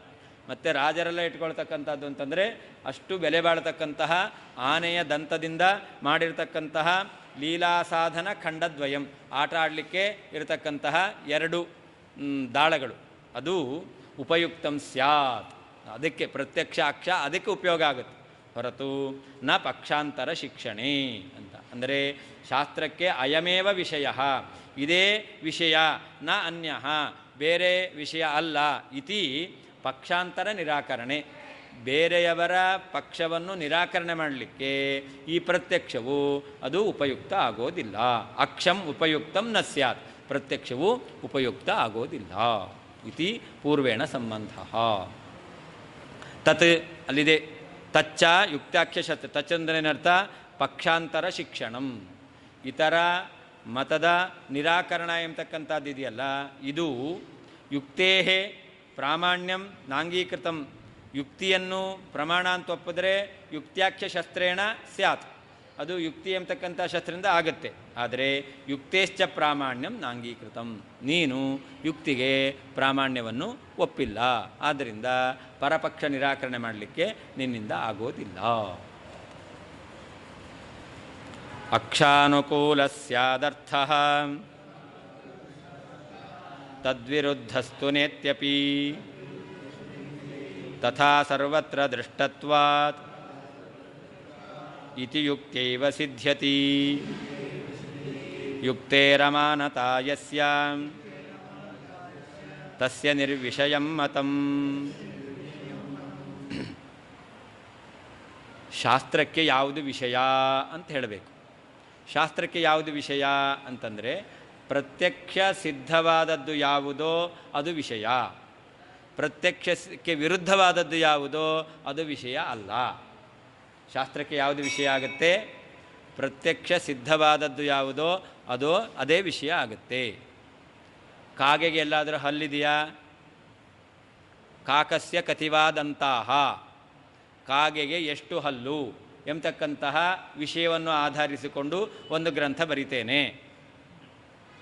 ಇಲ್ಲ, ಕಾಗೆಗೆ ಎಷ್ಟು ಹಲ್ಲು ಎಂಬತಕ್ಕಂಥದ್ದು ಶಾಸ್ತ್ರಕ್ಕೆ ವಿಷಯ ಆಗಲ್ಲ. ಯಾಕೆ ಅಂತಂದರೆ ಪ್ರತ್ಯಕ್ಷ ಸಿದ್ಧವಾದದ್ದೇ ಕಾಗೆಗೆ ಹಲ್ಲಿದೆ ಅಂತ ಯಾರಾದರೂ ಕಂಡಿರಬೇಕು, ಆದರೆ ಕಾಗೆಗೆ ಹಲ್ಲನ್ನು ಯಾರೂ ಕಂಡಿಲ್ಲ. ಆದ್ದರಿಂದ ಅದು ಪ್ರತ್ಯಕ್ಷಕ್ಕೆ ವಿಷಯ ಅಲ್ಲ. ನಮ್ಮ ಪ್ರತ್ಯಕ್ಷಕ್ಕೆ ಅಂತಲ್ಲ, ಯಾರ ಪ್ರತ್ಯಕ್ಷಕ್ಕಾದರೂ ಅದ್ರ ಪರವಾಗಿಲ್ಲ. ಅಂತೂ ಯಾರದಾದರೂ ಪ್ರತ್ಯಕ್ಷಕ್ಕೆ ವಿಷಯವಾದದ್ದು ವಿಷಯ ಆಗುತ್ತೆ. ತದ್ವಿರುದ್ಧಂ, ಪ್ರತ್ಯಕ್ಷಕ್ಕೆ ವಿರುದ್ಧವಾದದ್ದು ಯಾವುದೋ ಅದು ವಿಷಯ ಆಗೋದಿಲ್ಲ ಅಂತ ಹೇಳಬೇಕು. ಇದನ್ನು ಹೇಳೋದಾದರೂ ಹೇಗೆ ಹೇಳಬೇಕು? ಯುಕ್ತಿಯಿಂದಲೇ ಹೇಳಬೇಕು, ಹೊರತು ಇದನ್ನು ಪ್ರತ್ಯಕ್ಷದಿಂದ ಹೇಳಲಿಕ್ಕೆ ಬರೋದಿಲ್ಲ. ಅದಕ್ಕೆ ಹೇಳ್ತಾರೆ ಅಕ್ಷಾನುಕೂಲ ಅರ್ಥ ತದ್ವಿರುದ್ಧಸ್ತು ನ ಇತ್ಯಪಿ. ಲೋಕದಲ್ಲಿ ಕಂಡಿದ್ದು ಹೀಗೆ ಏನಂತ? ಯಾವುದು ಪ್ರತ್ಯಕ್ಷಕ್ಕೆ ವಿಷಯವಾಗಿದೆಯೋ ಅದು ಶಾಸ್ತ್ರಕ್ಕೆ ವಿಷಯ ಆಗುತ್ತೆ. ಯಾವುದು ಪ್ರತ್ಯಕ್ಷಕ್ಕೆ ವಿಷಯ ಅಲ್ಲವೋ ಅಂದರೆ ವಿರುದ್ಧವಾಗಿದೆಯೋ, ಪ್ರತ್ಯಕ್ಷಕ್ಕೆ ವಿಷಯ ಅಲ್ಲ ಅಂತಂದರೆ ಪ್ರತ್ಯಕ್ಷಕ್ಕೆ ವಿರುದ್ಧವಾಗಿದೆಯೋ ಅಂಥದ್ದು ಶಾಸ್ತ್ರಕ್ಕೆ ವಿಷಯ ಆಗೋದಿಲ್ಲ. ಇದು ಯುಕ್ತೈವ ಸಿದ್ಧ್ಯತಿ. ಇದನ್ನು ನಾವು ಯುಕ್ತಿಯಿಂದಲೇ ಸಾಧನೆ ಮಾಡಬೇಕಷ್ಟೇ ಹೊರತು ಯುಕ್ತಿ ಇಲ್ಲ ಅಂತಾದರೆ ಇದನ್ನು ಸಾಧನೆ ಮಾಡಲಿಕ್ಕೆ ಬರೋದಿಲ್ಲ. ನಿನ್ನ ಪಕ್ಷದಲ್ಲಿ ಯುಕ್ತಿ ಎಂಬತಕ್ಕಂಥದ್ದು ಪ್ರಮಾಣವೇ ಅಲ್ಲ. ಆದ್ದರಿಂದಾಗಿ ಯುಕ್ತೇ ಅಮಾನತಾ ಯಸ್ಯ, ಯಾರ ಮತದಲ್ಲಿ ಯುಕ್ತಿ ಎಂಬತಕ್ಕಂಥದ್ದು ಪ್ರಮಾಣ ಆಗಿಲ್ವೋ ಅಂಥವನು ತನ್ನ ಶಾಸ್ತ್ರಕ್ಕೆ ಯುಕ್ತಿಯಿಂದ ವಿಷಯವನ್ನು ಹೇಗೆ ಸಮರ್ಥನೆ ಮಾಡಲಿಕ್ಕೆ ಸಾಧ್ಯ? ಆದ್ದರಿಂದ ಅವನ ಶಾಸ್ತ್ರಕ್ಕೆ ವಿಷಯ ಇಲ್ಲ ಅಂತಾಯಿತು. ಅದು ಹೇಳ್ತಾರೆ ತಸ್ಯ ನಿರ್ವಿಷಯಂ ಮತಂ, ಅವನ ಶಾಸ್ತ್ರ ಅದು ವಿಷಯರಹಿತವಾದದ್ದು ಆಗುತ್ತೆ. ಅದರಿಂದ ಯಾವುದೇ ಒಂದು ವಿಷಯವನ್ನು ಹೇಳಬೇಕಾದರೂ ಕೂಡ ಯುಕ್ತಿಯಿಂದಲೇ ಸಮರ್ಥನೆ ಮಾಡಬೇಕು. ನೀನು ಯುಕ್ತಿಯನ್ನು ಪ್ರಮಾಣ ಅಂತ ಒಪ್ಪಿಲ್ಲ, ನಿನ್ನ ಶಾಸ್ತ್ರಕ್ಕೆ ವಿಷಯವನ್ನು ಸಮರ್ಥನೆ ಮಾಡಲಿಕ್ಕೆ ಆಗೋದಿಲ್ಲ.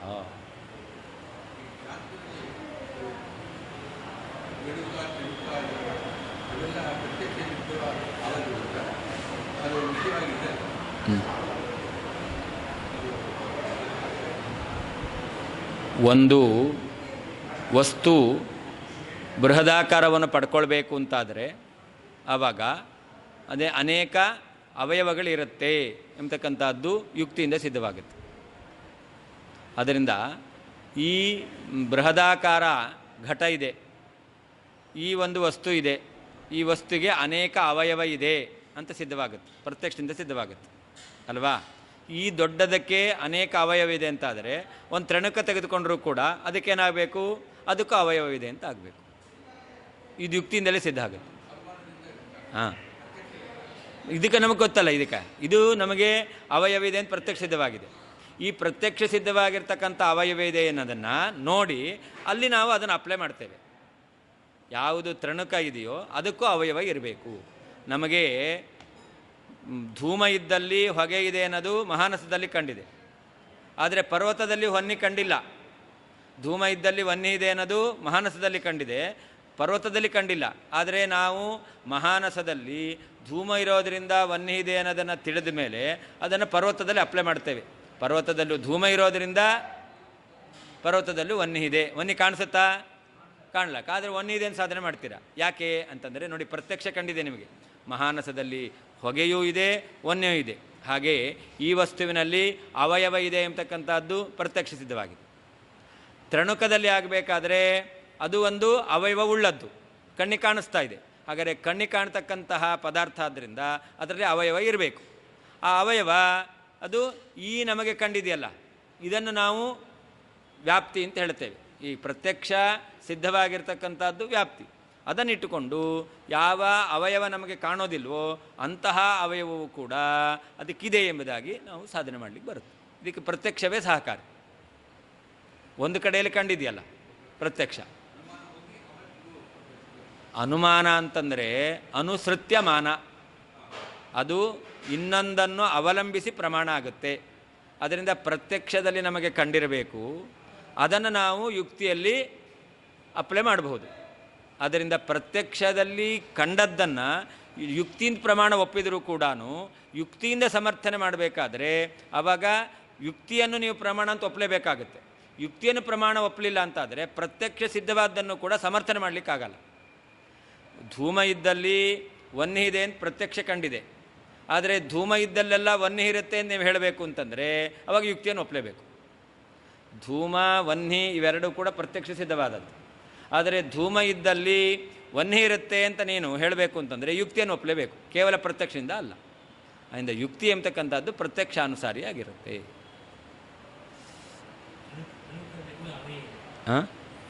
ತ್ರಿಣುಕಕ್ಕೆ ಅವಯವ ಇದೆ, ದ್ವ್ಯಣುಕಕ್ಕೂ ಅವಯವ ಇದೆ, ಆ ಪರಮಾಣುವಿಗೆ ಅವಯವ ಇಲ್ಲ. ನಮ್ಮ ಸಿದ್ಧಾಂತದಲ್ಲಿ ಪರಮಾಣುವಿಗೂ ಕೂಡ ಅವಯವ ಇದೆ, ಆದರೆ ಆ ಅವಯವ ಇದೆಯಲ್ಲ ಅದನ್ನು ಒಡಿಲಿಕ್ಕಾಗಲ್ಲ. ನಮ್ಮ ಸಿದ್ಧಾಂತದಲ್ಲಿ ಪರಮಾಣುವಿಗೂ ಕೂಡ ಅವಯವ ಇದೆ, ಆದರೆ ಆ ಪರಮಾಣುವಿನ ಅವಯವ ಇದೆಯಲ್ಲ ಅದನ್ನು ನಾವು ಒಡಿಲಿಕ್ಕಾಗೋ. ತ್ರಿಣುಕ ಅದರ ಅವಯವಗಳನ್ನು ಒಡಿಲಿಕ್ಕಾಗತ್ತೆ, ದ್ವ್ಯಣುಕ ಅದರ ಅವಯವಗಳನ್ನು ಒಡಿಲಿಕ್ಕಾಗತ್ತೆ. ಪರಮಾಣು ಸ್ಥಿತಿಗೆ ಬಂತು ಅಂತಂದರೆ ಆವಾಗ ಅವಿಭಾಗ ಪರಾಣುತ ಆಚಾರ್ಯ ಕೊಟ್ಟದ್ದು ಅನುವ್ಯಾಖ್ಯಾನದಲ್ಲಿ. ಪರಮಾಣು ಅಂದ್ರೇನು? ಅವಿಭಾಗ. ಅದನ್ನು ವಿಭಾಗ ಮಾಡಲಿಕ್ಕಾಗಲ್ಲ. ಅವಯವ ಇಲ್ಲ ಅಂತಲ್ಲ, ಅವಯವ ಇದೆ, ವಿಭಾಗ ಮಾಡಲಿಕ್ಕಾಗಲ್ಲ ಅಷ್ಟೇ. ಇನ್ನೂ ಸೂಕ್ಷ್ಮ ಅಂತ. ಹಾಂ, ಅದಕ್ಕೂ ಅವಯವ ಇದೆ, ಅದು ಪಾರ್ಟ್ ಇದೆ ಅದಕ್ಕೆ, ಬಟ್ ಅದನ್ನು ಪಾರ್ಟಾಗಿ ಮಾಡಲಿಕ್ಕಾಗಲ್ಲ ಅಷ್ಟೇ. ಅದನ್ನು ಪ್ರತ್ಯೇಕವಾಗಿ ಮಾಡಲಿಕ್ಕಾಗಲ್ಲ. ಅದು ಅವಿಭಾಗ, ಅದನ್ನೇ ಪರಮಾಣು ಅಂತ ಹೇಳೋದು. ತರ್ಕ ಸಿದ್ಧಾಂತ ನೈಯಾಯಿಕರು ವೈಶೇಷಿಕರಿದ್ದಾರಲ್ಲ, ಅವರಲ್ಲಿ ಪರಮಾಣುವಿಗೆ ಅವಯವ ಇಲ್ಲ. ಅವರ ಸಿದ್ಧಾಂತದಲ್ಲಿ ಪರಮಾಣುವಿಗೆ ಅವಯವ ಇಲ್ಲ. ಆಚಾರ್ಯರು ಪರಮಾಣುವಿಗೂ ಕೂಡ ಅವಯವವನ್ನು ಹೇಳ್ತಾರೆ. ಹಾಂ, ಹೌದು. ಸಮವಾಯ ನಿರಾಕರಣೆ ಮಾಡಬೇಕಾದ್ರೆ ಎರಡು ಪರಮಾಣು ಸೇರಿದ್ರೆ ದ್ವ್ಯಣುಕ, ಒಂದು ಪರಮಾಣು ಇನ್ನೊಂದು ಪರಮಾಣು ಸೇರಿದ್ರೆ ಅದು ಎರಡು ಸೇರ್ತಲ್ಲ, ಅದು ದ್ವ್ಯಣುಕ ಅಂತ ಅರ್ಥ. ಮೂರು ದ್ವ್ಯಣುಕ ಸೇರಿದ್ರೆ ಒಂದು ತ್ರಿಣುಕ. ಎರಡು ಪರಮಾಣು ಸೇರಿದ್ದು ಮೂರು ಅಂಥದ್ದು ಸೇರಿಕೊಂಡ್ರೆ ಅದನ್ನು ತ್ರಿಣುಕ ಅಂತ ಹೇಳ್ತಾರೆ. ತ್ರಿ ಅಣು, ಮೂರು ಅಣು ಉಳ್ಳದ್ದು. ದ್ವ್ಯಣುಕ ಇದೆಯಲ್ಲ ಅದು ಅಣು. ಅಂಥ ಅಣುವಾಗಿರ್ತಕ್ಕಂಥ ಮೂರನ್ನು ಯಾವುದು ಹೊಂದಿದೆಯೋ ಅದು ತ್ರಿಣುಕ ಅಂತ ಹೇಳ್ತಾರೆ. ಹಾಗೆ ನಾಲ್ಕು ತ್ರಿಣುಕ ಸೇರಿದ್ರೆ ಒಂದು ಚತುರ್ಣುಕ. ಹಾಗೆ 5 ಚತುರ್ಣುಕ ಸೇರಿದ್ರೆ ಅದು ಪಂಚಾಣುಕ. ಯಾಕೆ ದೊಡ್ಡ ಆಗ್ತಾಗುತ್ತೆ.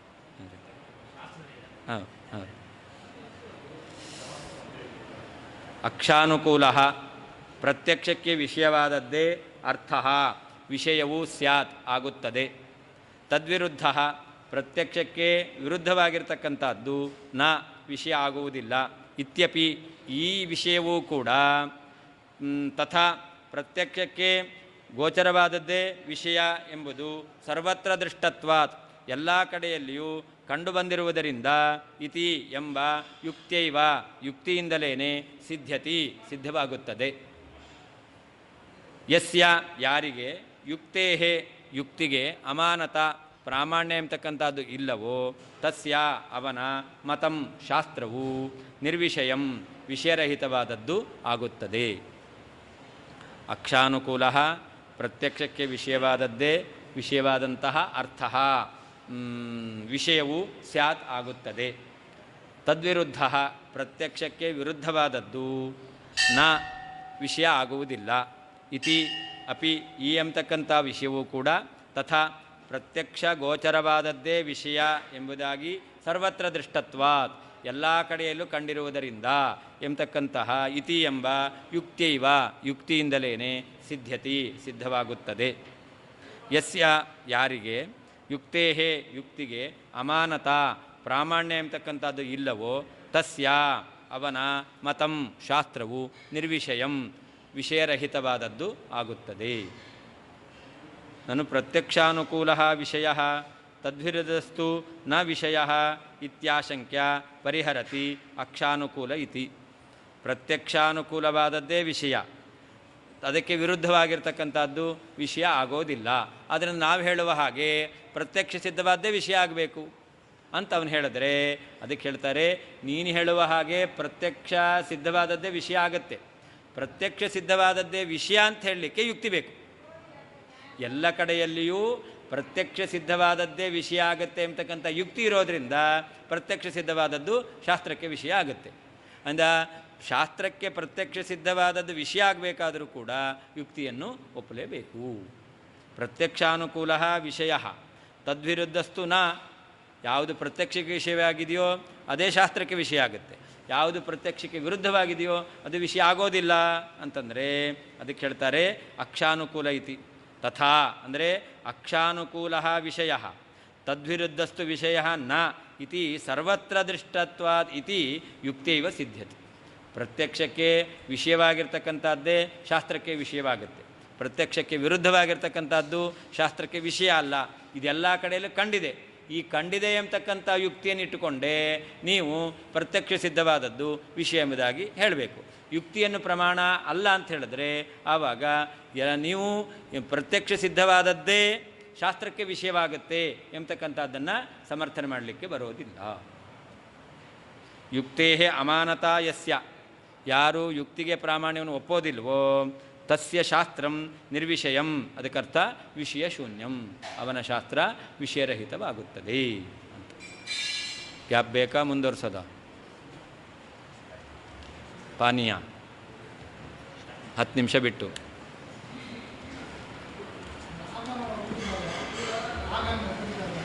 ಆಗಮ ಇಲ್ಲ.